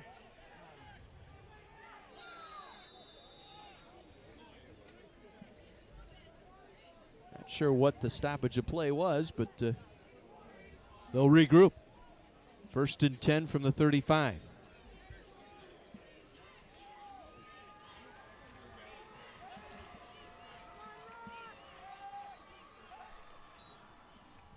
Rebow going to hand it off to Wolt. Trying to get the edge on the right side. cuts it back at the hash mark, makes something out of nothing there. As he takes it across the 35, short of the 40-yard line. Jordan Riley in on the stop, his second tackle here in this third quarter. Riley, the 6'2 senior, first team all-conference a year ago. Pick up a 4, brings up 2nd and 6 for Homestead.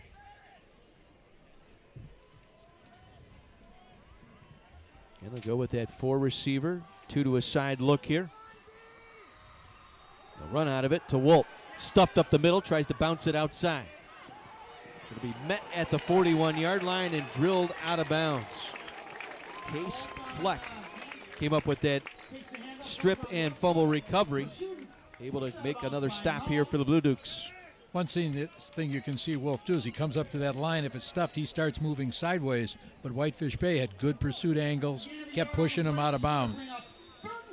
Gain of 1 sets up 3rd and 5 for Homestead. Rebo taking a look at play chart on his wrist. They'll try the jet sweep. Wolt cuts it back at the hash mark. Wolt going to dive forward.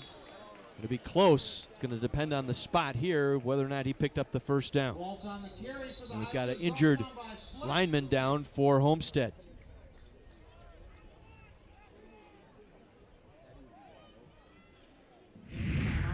So play will be stopped here for the injury. Get a look at that jet sweep package here for the Highlanders.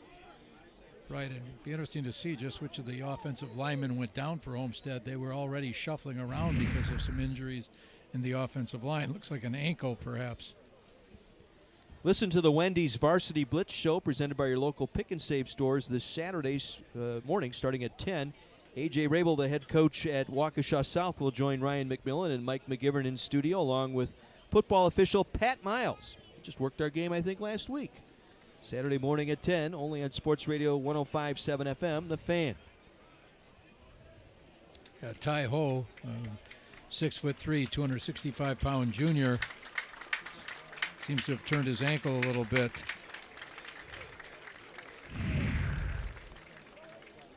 Right.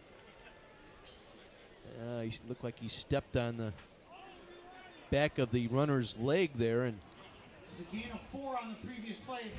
Turned it. 4th and 1. Not going to put any weight on it as he being assisted to the sideline. What do you think Coach Keel does here? Does he roll the dice? I know what he likes to do when he's inside his own 10-yard line. You reminded me of that many a time at practice on Monday. Full house backfield, and you'll see a wheel pattern run by one of the backs up the sidelines. Now, I know Coach Walter knows that's his pattern as well. We'll see what he gets into here. 4th and 1 from their own 44. Full house backfield, but I don't think he's going to go with the wheel.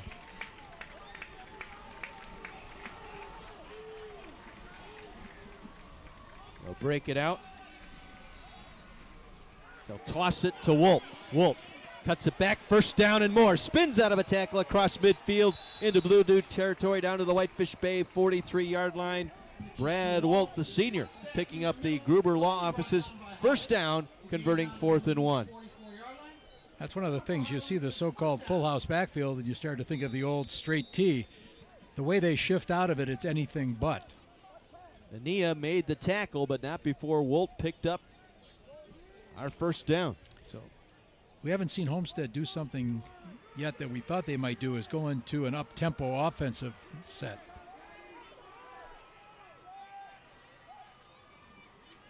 Wolt gets the call again over the left side inside the 40. Good hard run up the left side by Wolt. Wolt on the carry up the middle, brought down by Howick. And Howick both there. Gain of 7 on the play. 7-yard rip that time by Wolt. Sets up 2nd and 3. Now we might see a little Drake Zortman open up the playbook here a little bit on 2nd and 3. And they'll go with that full house look in the backfield. They'll toss it to Wolt. Working the right side. Wolt inside the 35, moves it down to the 31-yard line. We'll get another first down on the pitch to the right to Brad Wolt. Well, last year, Wolt ran for over 2,100 yards. 1,300 yards and had 21 touchdowns. So we know that he is the key to this running attack. Russell Aneo, second straight tackle for the Blue Dukes.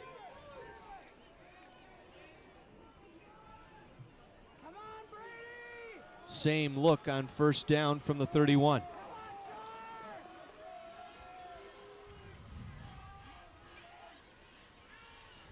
Third straight carry for Wolt. Gets it up to the second level. Just moves his body forward across the 25 down to the 24-yard line. Gain of 7. Brady Weiss there, the senior inside linebacker, making the tackle. Wolt, the workhorse on this drive. Tremendously strong runner. He's 195 pounds, but excellent leg strength, sprinter on the track team. And we may see a steady diet, although they have to pay attention a little bit to the clock. Yeah, down 20 here, the midway point of this third quarter. Fourth straight call for Wolt. The Blue Dukes were ready. A loss of 1 on the play, as Wolt got wrestled down there. Bliffert, who came in there at defensive line, able to make the stop to Mike McGivern on the sideline. Hey, watching and listening to Jake Walter talk to his quarterback and receivers. Everybody's got an idea. At the end, he looks at the quarterback, says, "What do you think?" Quarterback said, "Let's do this." Boom, boom, boom. Jake said, "Great idea. We'll go that way." Next time, the next couple of plays, all the quarterback from Whitefish Bay. We'll pay attention here. Third down and short. Wolt again gets the call. Again stacked up the middle. A stout 6-man front that time for the Blue Dukes, able to make the play, Tommy Brunner.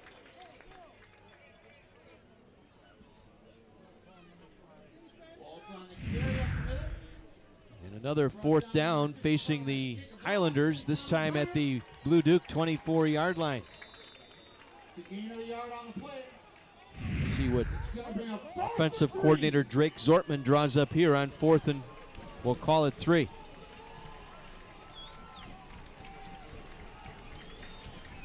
Well, there's this diamond formation, but we'll have to see if he shuffles one of the backs, either get the lead for the toss. Pass. Play action pass. And they're going to stuff the quarterback, Reball, back at the 31-yard line. Thomas Deacon, not faked by the play action, stayed with the quarterback, makes the sack on 4th down.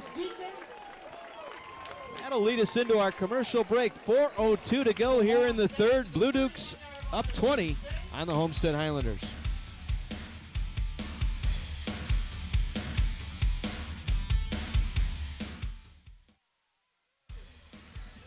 $20-0, Whitefish Bay on top of Homestead.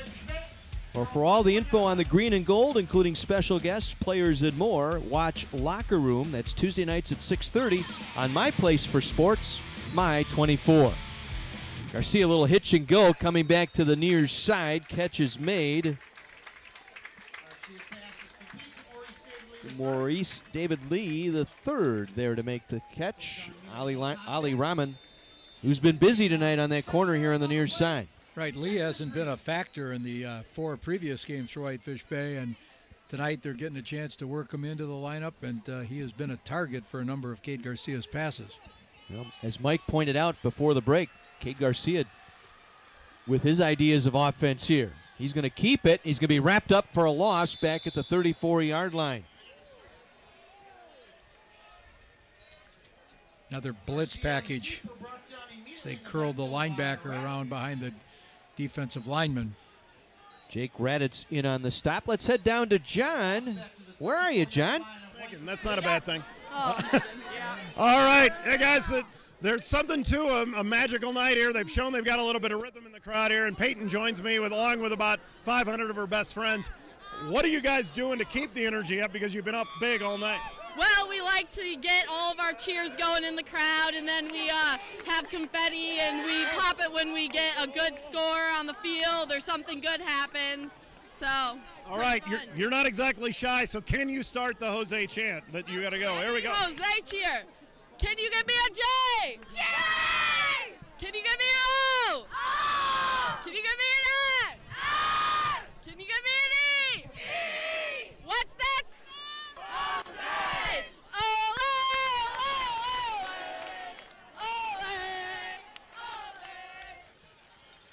We're not going to get John back for the rest of the game tonight.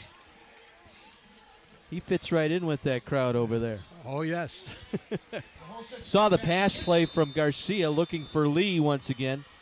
Coming up incomplete. Second punt of the night now for Lahosic. Another high, booming, spiraling kick.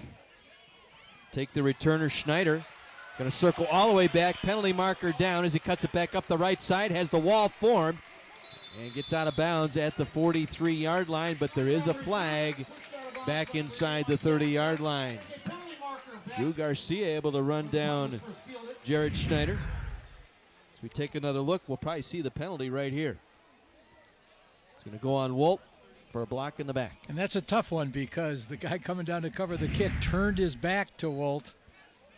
And tough to avoid. That old idea of you never block a guy if you can read his number. His back doesn't hold when the guy turns suddenly on you. So this will push the Highlanders back. Terry, you mentioned going into that break. Almost 8 minutes of possession time for Homestead here in this third quarter. Nothing to show for it. They came up with nothing, and so now they have to start being a little bit more conscious of we can't be quite as methodical. And they do have a heck of a package of play-action passes. We were seeing those all during practice on Monday up at Homestead. 10 yards from the spot of the foul will move this football back inside the 17-yard line to start this drive. Just a little under 2.5 to play here in the third. Homestead trying to get something going here. They'll go with 3 receivers split to the right side.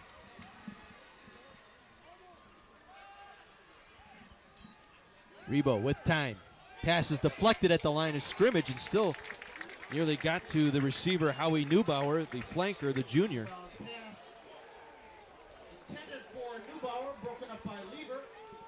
Again, Lever going to be credited with the break up there. Karan Lever. Now the Homestead coaches mentioned not only might they do an up-tempo offense, but we might see them go with a wildcat formation using Hartlieb. Now they're getting to the point where they have to start taking some chances, get back in the ball game.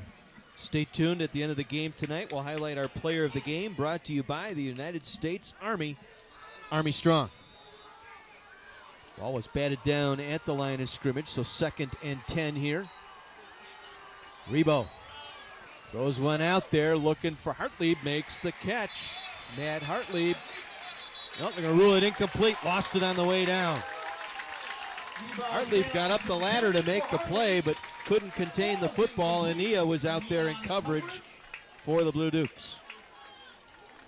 Yeah, Hartlieb 6'1", matched up against the Nia 5'9", little height advantage there, almost to a back shoulder throw on that time.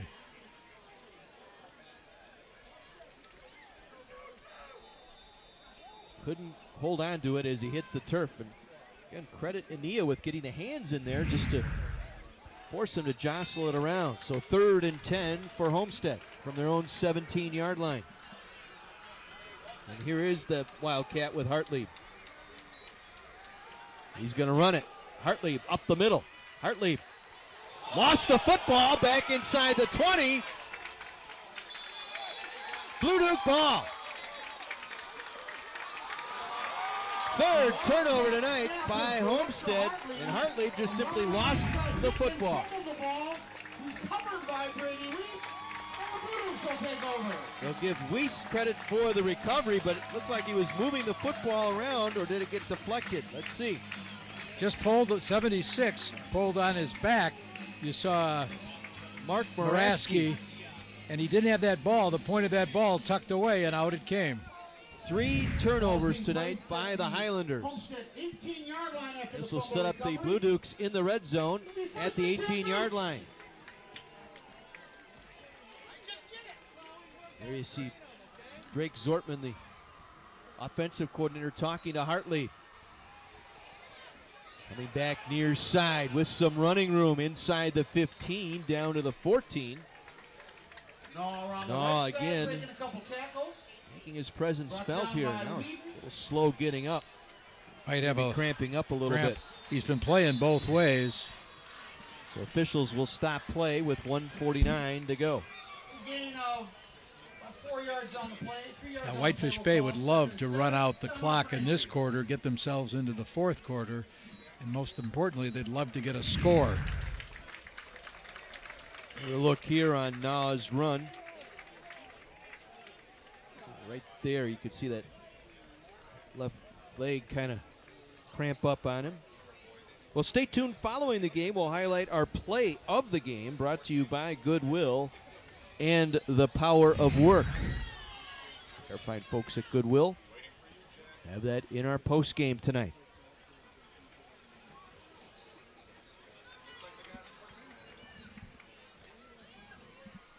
They'll mark it at the 14-yard line. Second down and 7 here for the Blue Dukes, following the third turnover tonight by the Highlanders. Trying to capitalize. Shovel pass inside. Ball's loose. And it's going to be ruled an incomplete pass. Looked like a shovel pass for Weiss. Or was it Bassendale? Let's see.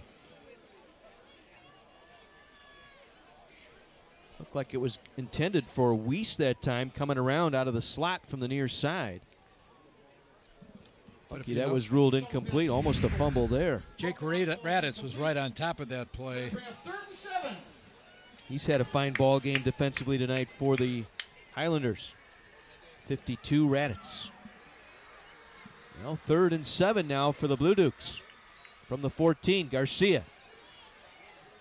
Going to come back right, and it's incomplete. Rolling left, throwing right on a back shoulder throw. Intended here for the near side for Fleck. Once again, Rahman, who's had a busy night in coverage for the Highlanders, out there on the defense. And chance for Lehosick now for his 3rd field goal attempt of the night. He's made one from 23 back in the first half, ended the second quarter with a 41-yarder. And now going to be counted on here to try and get some points off the takeaway. Yeah, this would be big points, getting up by 23-0. This will be a 31-yarder from the near hash mark.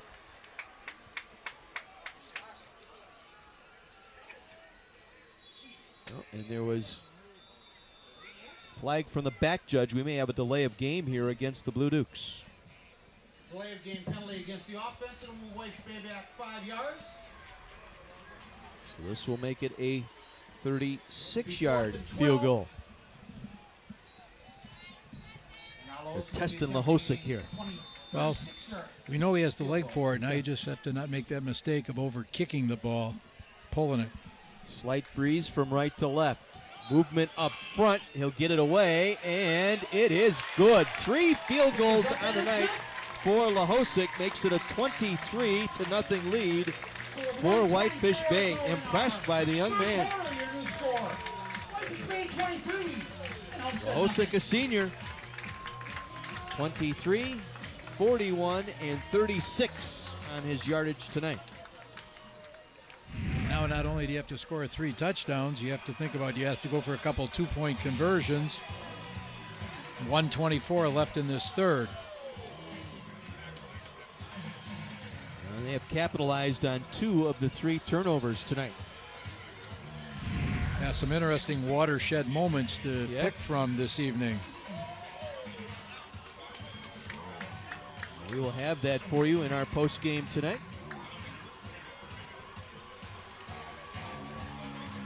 Again, 2 4-0 teams battling tonight. 3 in the North Shore Conference with perfect records. Hartford sitting out there with 4-0. As we said before, Homestead will get their chance at Hartford in Week 8, and in Week 9, it'll be Whitefish Bay and Hartford.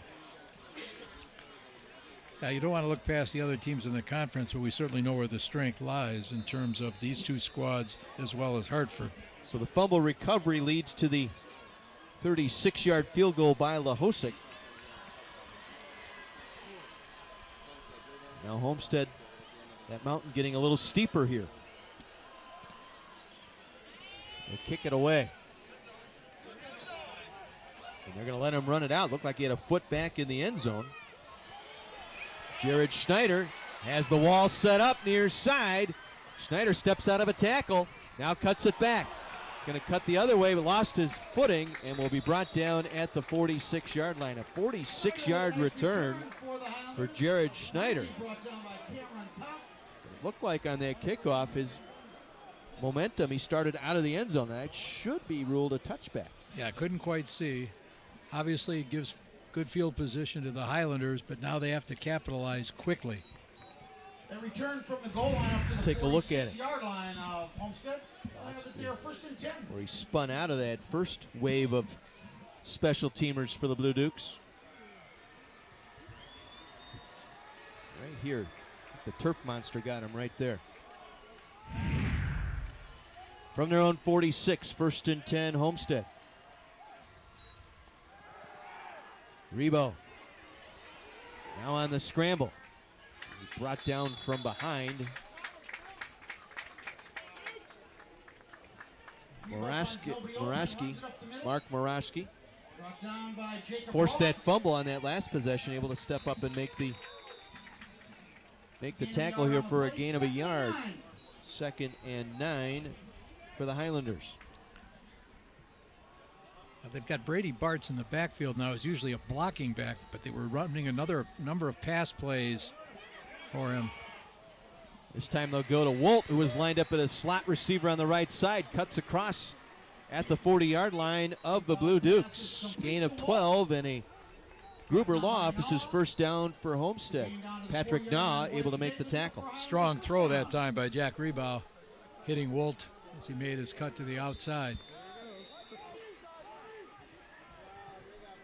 Bartz remains in the backfield here. They'll go 3 receivers to the right.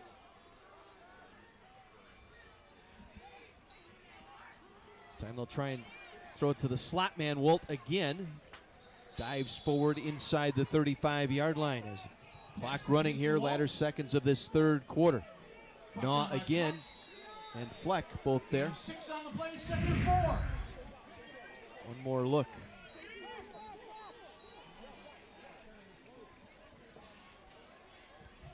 Gain of 6, 2nd and 4. Final seconds here of this third quarter. Rebo sets up, throws, it's picked off. Intercepted down the near side, and cutting it back across the field is Karan Lever. He'll take it back to the Blue Duke 40-yard line, and that's where we'll begin our fourth quarter. The 4th turnover tonight by the Highlander offense. We head to the 4th quarter. Whitefish Bay leading Homestead 23-0.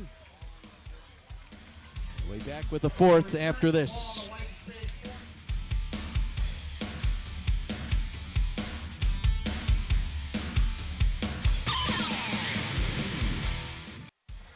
Karan Lever's interception sets up the Blue Dukes here, 23-0. There was an injury on that play. Quinn Mobley, another offensive lineman right there. His own man. Yep, got rolled up on. So Cade Garcia will take it up the middle here on first down. Gain of 12 out to the 49 of the Highlanders. It'll be enough for a first down. This quarter first downs brought to you by Bryant and Stratton College. One more look here at Garcia's run. Yeah, there's that power read. That lead back goes through. Trips to the right. They're going to look at single coverage here. The ball thrown low and incomplete, looking for Alex Anthony. Penalty flag in the backfield. Anthony falls incomplete. Brunner on the coverage. There's a penalty marker on the play. Might be a hold here.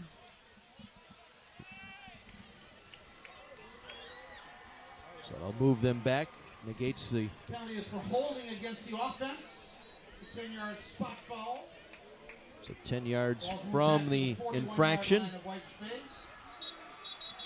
We'll move it back to the Blue Duke 41-yard line. I think they're going to have to reset the chains, I believe. Down remains the same. It's going to be 1st and 20. So it'll be 1st and 20 actually here. They'll keep the down. So just underway in the 4th. John Weiser, Terry Kelly up in the booth with you.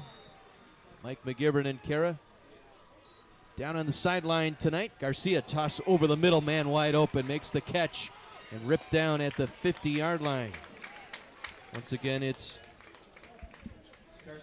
Bo Bassendale. Brought down by Bruner.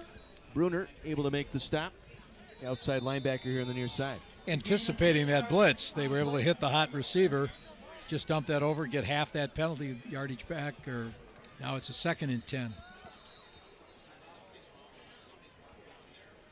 You know, one of the problems right now for Homestead, not only do they have to try to stop this offense of Whitefish Bay, they have 2 of their offensive linemen gone. Really is going to kind of discombobulate some of the things they'd like to do. 2nd and 11 for Whitefish Bay.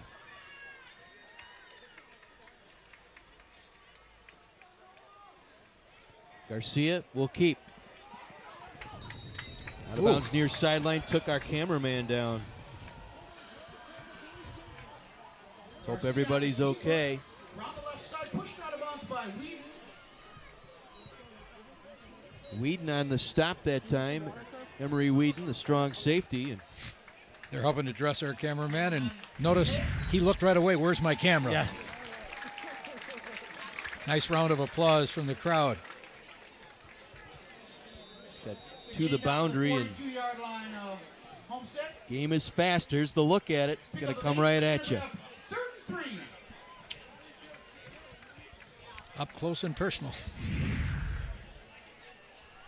Great job. Stay with it down there on the sideline, guys. 3rd and short. They'll swing it out. Lee will be stopped short of the first down. Flags down, though, as the tackle was being made. Price will be credited with the tackle, but you have a face mask here.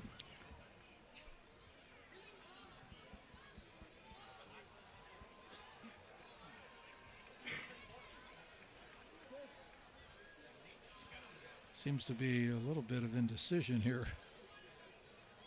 Well, he didn't get the first down, so I'm wondering if... Block in the back. Yeah, block in the back is what it's going to be called, and I think the conversation over there with Coach Keel was whether or not to accept the play or accept the penalty or decline it and bring up 4th down, which is what he has done here, forcing a 4th down and another punt here. Only the 2nd one, I believe, this evening. 3rd. As they get the punting unit on, let's head downstairs to Mike McGivern. So, guys, Chris, our camera guy, just took a licking. And I helped him up, and he said, now I know what it's like to be Terry Kelly playing high school football. So, boys, back to you. Try to miss some of that contact. You can get hurt. A lot of crazy people running around out there. That's dedication, though. Got the shot. Yeah.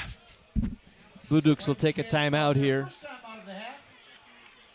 So, Jake Walter burns a timeout here. First of the half here for the Blue Dukes. Again, Homestead, 4 turnovers tonight. Uncharacteristic for the Highlanders. Right, and we're also seeing a Whitefish Bay offense that operated very efficiently in the first half. Well, before the ball game, Kara had a chance to visit with the fine folks at Menards.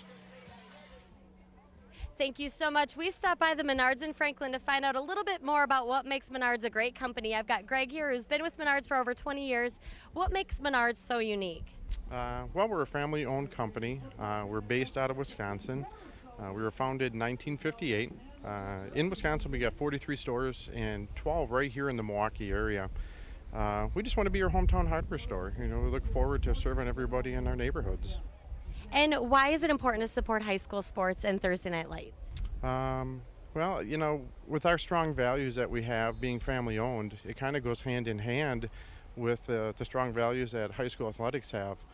And we understand that the hard work and dedication make a successful team. We're committed to supporting our communities, and we look forward to serving, you know, our neighborhood family and friends. Well, thank you so much for joining us this season, and back to you guys. Thanks, Kara. Well, it appeared to go for it. Garcia going to punt it. The little pooch punt down by Anthony. Boy, there. How about that connection? They connect on the pass play. Now they connect on the punt. Nice call, and I have to believe that was something Coach Walter, when he was talking over with his team, here's what we want to do. So they lined up Garcia under center. Then he dropped back. Little quick kick on 4th down, and his Wide receiver running mate Anthony able to get down there and down it inside the 5-yard line. All season we'll have the opportunity to talk with sponsors, coaches, and other guests down on the sidelines, finding out what's going on in the schools and communities we visit. Our sideline reports brought to you by Menards. Save big money at Menards. Coming around the left side, that is Garrison. Garrison with a big gain out across the 15, short of the 20-yard line. Willie Garrison, 6 foot, 150-pound junior. 2 touchdowns this season, trying to spark the offense here. Fleck, his 9th tackle tonight to go with a fumble recovery. First and 10 Highlanders. Pick up a 15 and a first down, just shy of the 20-yard line. Full house backfield. Wolt met in the backfield. Wolt on the carry for Homestead, brought down by Deacon. Thomas Deacon, the defensive end, along with Weiss. It's going to be a 2nd and 10. No gain on the play. Time the enemy right now for Homestead. 9:40 to play, down 23-0. Rebo gonna air it out near side. Man out there, juggled, unable to bring it in. Schneider, the intended target. Fleck out there. And Fleck and Ania both out there. Both coaches have talked about how this has become a huge rivalry. Matter of fact, the current senior class at Homestead had never defeated Whitefish Bay until last year when they beat them twice. Whitefish Bay remembers that, especially the heartbreaking loss in the playoffs, 27-24. 3rd and 10. And the Highlanders won 5 straight. Play action fake. They'll come back, throw far side. Wolt down the far sideline. Wolt gets shoved out of bounds near the first down marker. Just across the 25-yard line. Appears to be short of the first down. Brunner, the junior outside linebacker, gave him the shove to the boundary.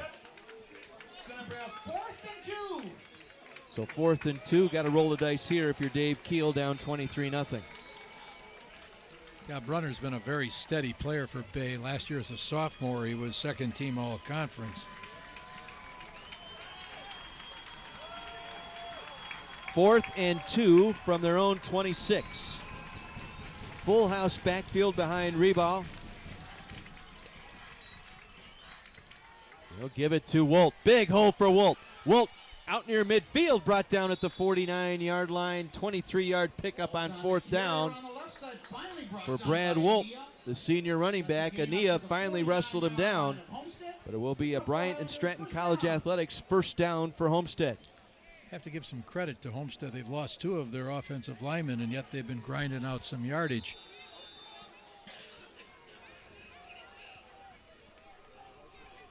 They'll bring Bartz back into the backfield here as a fullback. Off the right hip of Rebo. Pump fake, steps back, wants to launch one down the far sideline, looking for Wolt. And out of bounds. The defender making the catch out there, Patrick Naw. But he was out of bounds when he made that catch. Otherwise, that could have been the 5th turnover by Homestead tonight. That left foot was indeed out of bounds. 2nd and 10 for the Highlanders.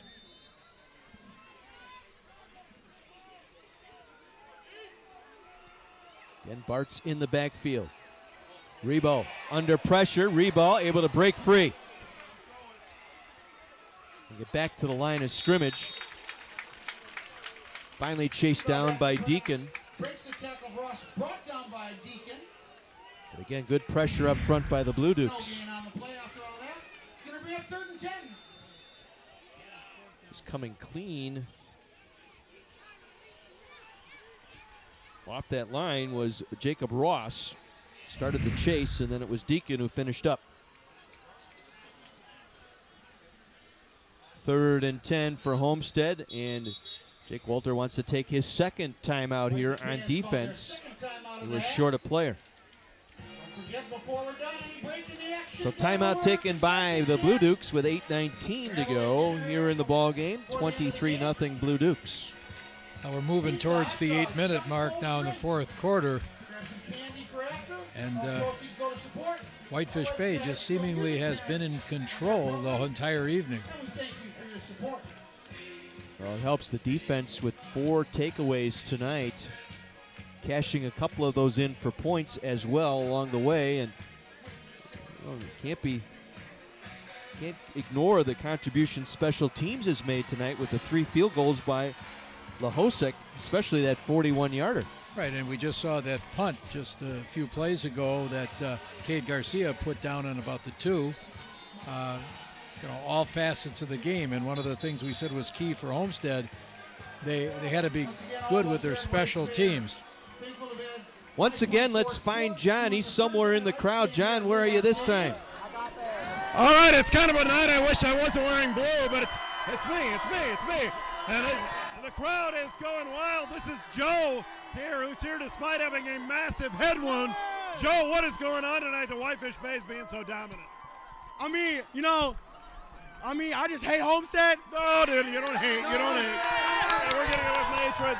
But let's talk a little bit about, that's a middle schooler. Now, we're going to let the high schoolers show. They don't even know what I'm saying, but they're going to go nuts. That's it. A little more. Okay. And Whitefish Bay up 23-0, and they're up kind of big in terms of noise. Back to you guys. John, be careful up there. Well, the run by the quarterback, Rebo, on the scramble left side leaves them short of the first down, brings up 4th and 5 here for the Highlanders. Rebo going to head to the sideline here. He was a bit shaken up. So Hartlieb now will step in, and I don't know if you call this a true Wildcat, but he's going to take over at quarterback here. He's going to keep it, trying to go up the middle. Blue Dukes had that one read perfectly. Stopped short of the first down at the Whitefish Bay 45-yard line. Play before, here's where the quarterback, Rebo, again, a turf monster. Tripped himself up. That's the second time. Yep. Said to Mike down on the sideline. Mike, what do you got? You guys, coaches here at Whitefish Bay again are saying check your emotions. Look, the last 8 minutes might get a little chippy. These guys are saying make sure you check your emotions and go finish this thing. It's a good sideline here at Whitefish Bay, I got to tell you. A great rapport. We witnessed that at practice this week with the coaching staff and the players. Well, both coaching staffs, outstanding. Dave Keel's got a fantastic record of coaches who've worked with him for a number of years. One of his coaches, Jim Shera, is in his 50th year of high school coaching, and Dave wanted to make sure we mention that. Post-possession foul, unsportsmanlike conduct against the Blue Dukes, moves the football inside the Whitefish Bay 30-yard line. Yeah, you want to make sure you don't do anything stupid at the end of the game. Not only you're gone from this game, you're gone from the next game. Yep. As Mike said, the coaching staff reminding them, just check the emotions here, finish it off. No gain there, maybe a loss. But as I said, time right now, the enemy here for Homestead. I think Lampin and Raditz there to make the tackle. I think Cade Garcia will start taking the full allotment of time on each and every play. No use rushing things here. He's going to get to know the back judge tonight, Justin Mecklin. Be watching him very carefully. He'll do the countdown when the play clock gets at 5. It's counting. And we got motion up front, flags before the play. The official had gotten into his count, and Cade looked up, and apparently maybe just a little miscommunication. 5-yard walk-off on the false start. Moves it back to the 23, sets up 2nd and 17. Jake Walter, the head coach for the Blue Dukes.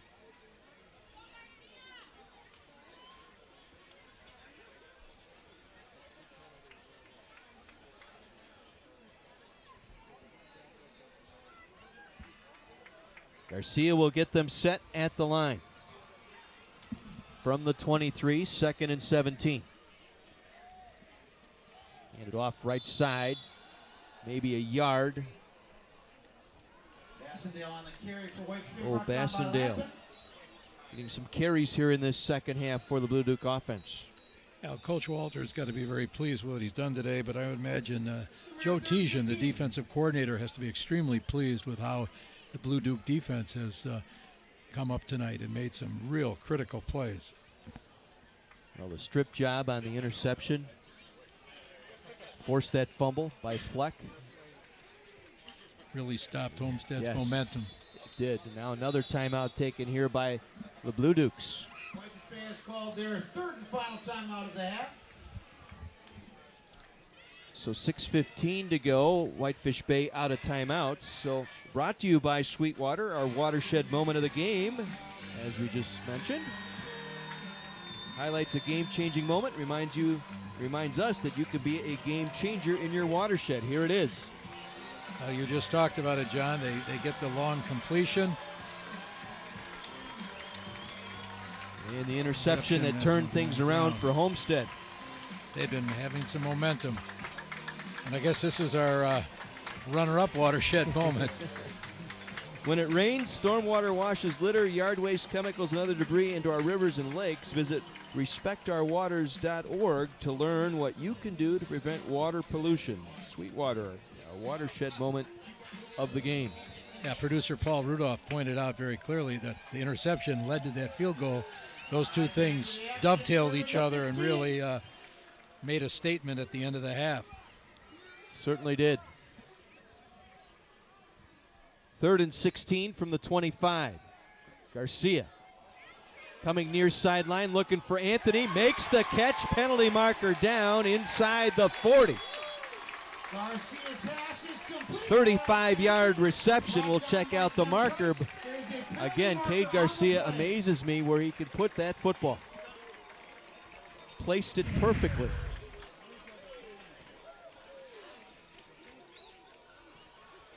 Right there where the receiver can get to it. Well, that combination of Garcia to Anthony it drove the North Shore Conference nuts last year, as this one. Coach Walter pointed something out.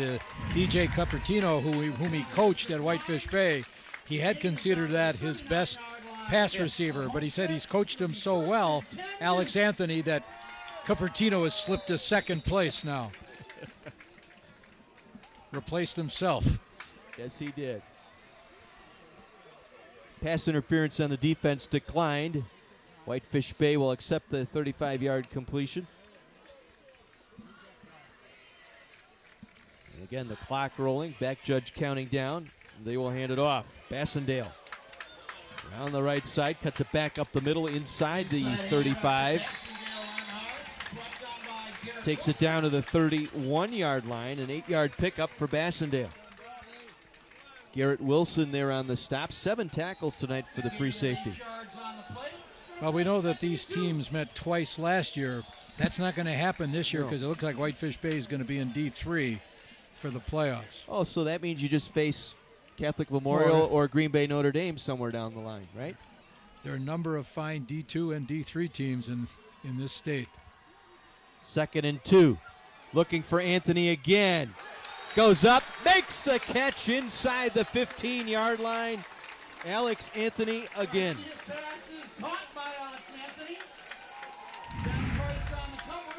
Putting on a clinic tonight. Got to the highest point, beat Price at that highest point to bring it down, Coach. That's how you draw it up. Well, 74 receptions last year, so the Garcia to Anthony connection has been repeated numerous times. Bryant and Stratton College Athletics first down at the 13-yard line. Garcia changing the play quickly here. Back judge is already counting down, just got it away. Bassendale cuts it back up the middle. Inside the 10, down to the 7-yard line is Bassendale. Bassendale running hard up the middle. Brought down by Rahman and Wheaton. Whedon there along with Rahman. He's had a busy night tonight at that corner. 4 tackles for Rahman tonight. But the Blue Dukes have dominated here tonight.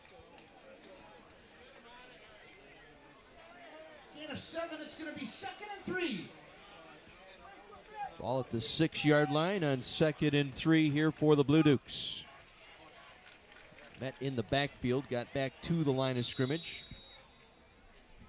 Did Bassendale. Jordan Schrader there to make the tackle. Francis with help from Lampin. Loss a yard on the play. Clock continues to roll here. As we mentioned, both teams coming in at 4-0. Rest of the North Shore playing tomorrow, Friday night. And whistles flagged from the back judge. Took too much time that time. Well, this will already qualify Whitefish Bay for the playoffs. This is their 5th conference win. You need to get to 5 in the North Shore Conference now that it's going to a 10-team league. Ball goes back to the 13. It's going to be 3rd and 10. As we said, Hartford, the other undefeated team in the league, and these two teams yet to play the Orioles coming up at the end of the season, Week 8 and Week 9, back Big to back. Smile on Jake Walters' face right now, and deserves to be proud of what his team has done this evening. Garcia wants to throw. A little sidearm action that time, completes the catch. Nope, they're going to rule it incomplete. Juggling at that time. Weiss was the intended target. Whedon broke that one up. And once again, looks like Lahosic's going to come on for his 4th field goal attempt of the night. It's been perfect, 3 for 3 tonight, including a 41-yarder.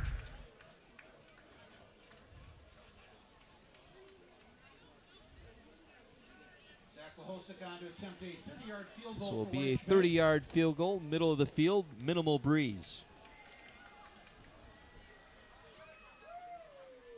Good snap. Kick is on the way, and the kick is good. Lahosic 4 for 4 tonight. And that'll take us to our break.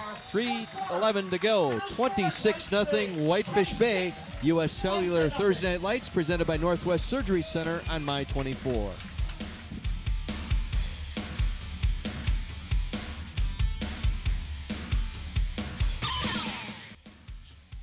.311 to go, 26-0 Whitefish Bay on top of Homestead. 4 turnovers tonight by the Highlanders.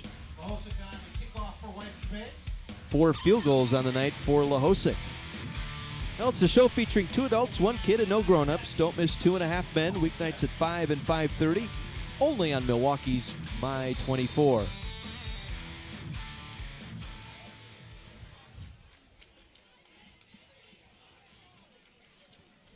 Lahosic not going to allow, at least try to prevent the big return. They'll go to the reverse. They'll give it back to Wolt. Wolt running out of real estate on that far sideline, takes it back to the 20-yard line. Schneider and Walt do the reverse. So Schneider, the initial catch. Play by number 18, Tim Nelson. So now Homestead try and put something together here. They'd like to get that goose egg off that scoreboard. Now that front 4 of Whitefish Bay's defense, Ross and Riley, Maraski and Deacon have certainly played well. Tom Brunner, Jacob Hawig, and Brady Weiss, the linebackers, and the DBs have been excellent. Basendale, now Fleck, and actually we've had Karan Lever in there along with Russell Ania. Yeah, Lever has been outstanding tonight, breaking up passes.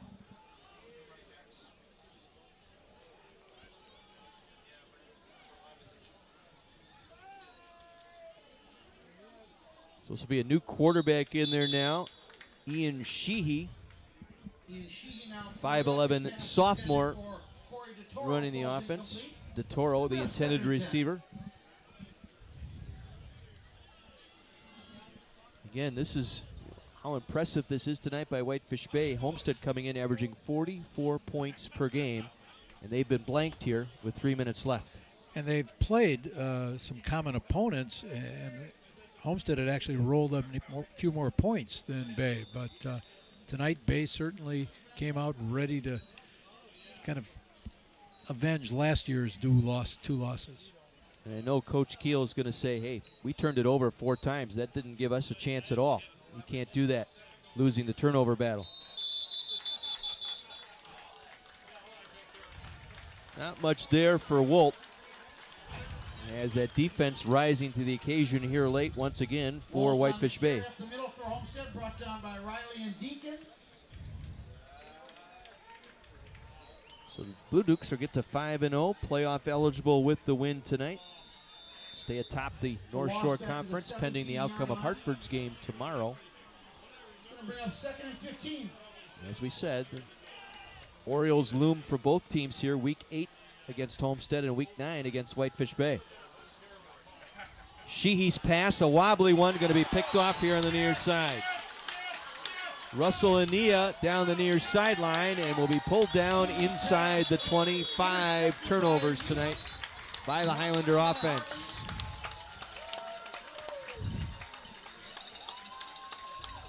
And that puts an exclamation point on this one here at Lubar Stadium.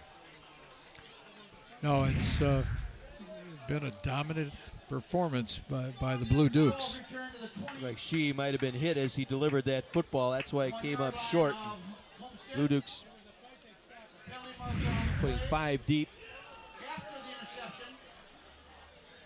So post-interception penalty here on the Blue Dukes. So it'll be Whitefish Bay ball at the Homestead 31-yard line. I don't care what level you coach at, Terry, but you turn it over 5 times, and that's usually what leads to what we have here tonight. Right, you see the Blue Dukes getting into the victory formation. These two teams have quite a bit of respect for each other, and you're not going to see them come out and try to put more points on the board.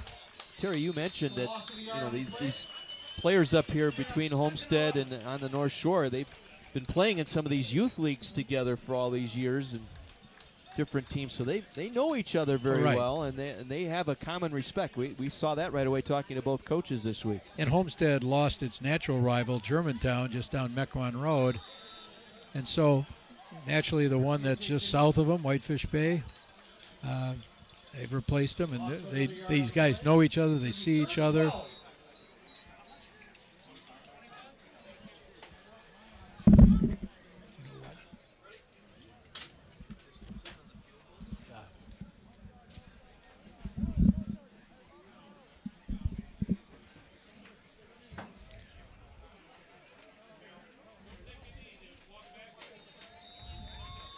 Try one more knee off. Here.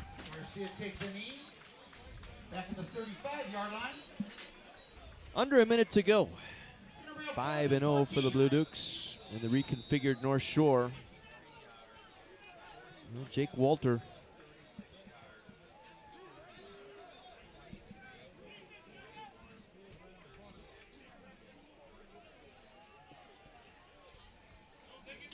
Again on 4th down, though. Garcia will take the knee. Ball will go back over on downs to Homestead with 33 seconds to play. Well, as we mentioned, Whitefish Bay with their total enrollment under 1,000 going to probably be pushed down to Division III this year in the playoff format. Again, the top 32 constitute your Division I, the next 32 Division II, and so on, all 7 divisions of 32 teams based on enrollment. Yeah, it would take a real set of odd circumstances for Whitefish Bay to fall into D2. They'd be at one of the smallest D2s. They have 922 students, and Homestead, meanwhile, has 1,334. Which would probably put them at a low D1, high D2 level with the playoffs, and Homestead just going to take the knee and mutual respect. Yep. Focus for Homestead is on next week. And for Whitefish Bay, they'll get 24 hours to enjoy this one before they focus on their next football game. We know Jake has talked about that, keeping their emotions in check, and you never get too high, never get too low, and you move on. And that's what will happen here. The Blue Dukes with a 26-0 victory as the coaches meet out at the center of the field. We'll break. Back with our post game from Lubar Stadium. 26-0 Whitefish Bay over Homestead on My 24.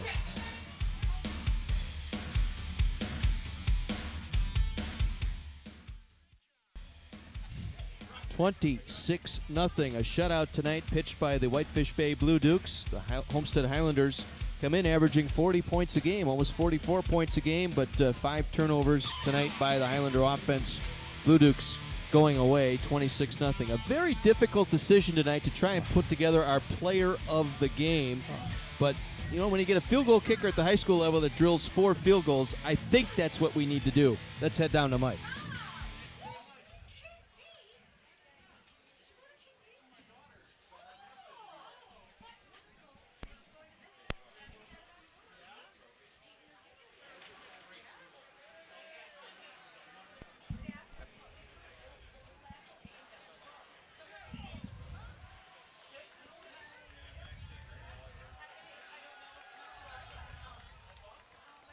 Well, we're having a little bit of audio difficulty, but here's our player of the game, and that is Zach Lahosik.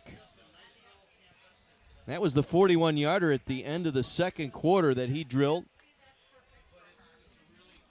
Right down the middle. Yep, all 4 right down the middle, including this one again, that 41-yarder, close to the end of that second quarter. Just another day at the office for Mr. Lahosik. Our U.S. Army player of the game, brought to you all season long by the U.S. Army, Army Strong. 26-0 Blue Dukes on top of the Highlanders tonight. 5-0 now in the North Shore Conference. Highlanders fall to 4-1. Getting everybody ready down on the sideline. Tell you what, we'll try and correct our audio. We'll be back with that. We'll take a break. 26-0 Whitefish Bay on top of Homestead. Whitefish Bay over Homestead 26-0. Let's try our Player of the Game award. Let's head back down to Mike McGivern. Hey, guys, for the first time ever, the kicker, Zach, man, he's been kicking since 6th grade. Longest tonight, 41 yards. He kicked 4. Zach, congratulations, our U.S. Army Player of the Game. Thank you. Hey, let's thank some people.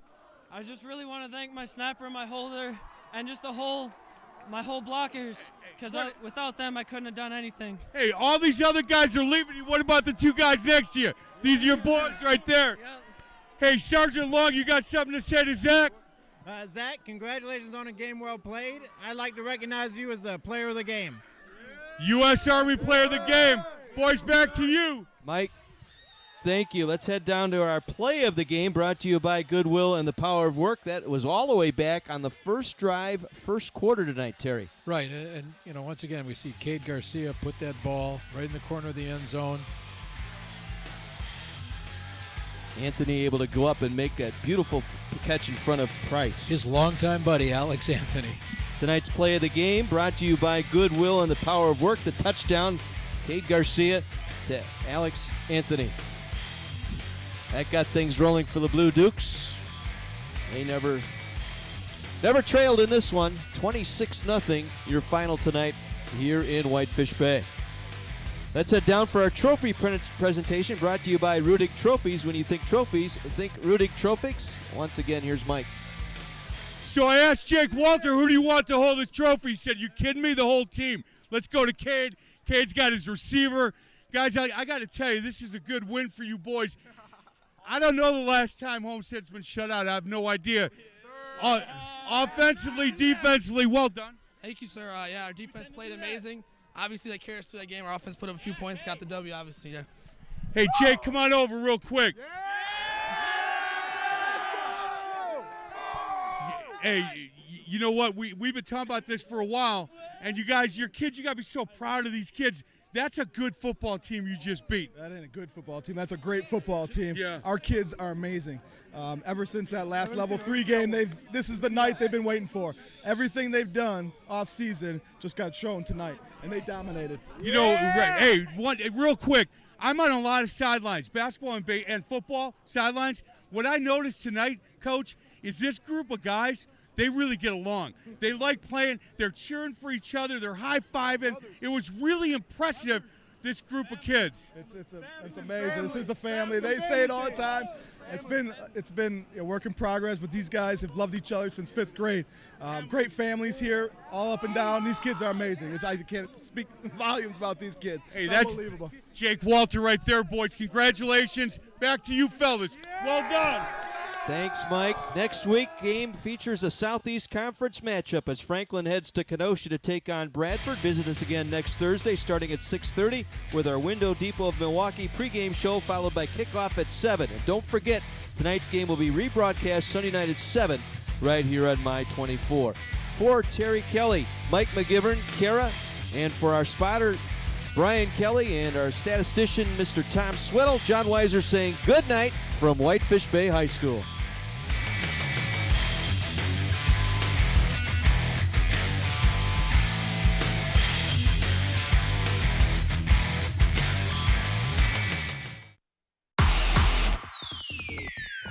U.S. Cellular's Thursday Night Lights presented by Northwest Surgery Center on My 24 is brought to you by U.S. Cellular, in the middle of anywhere.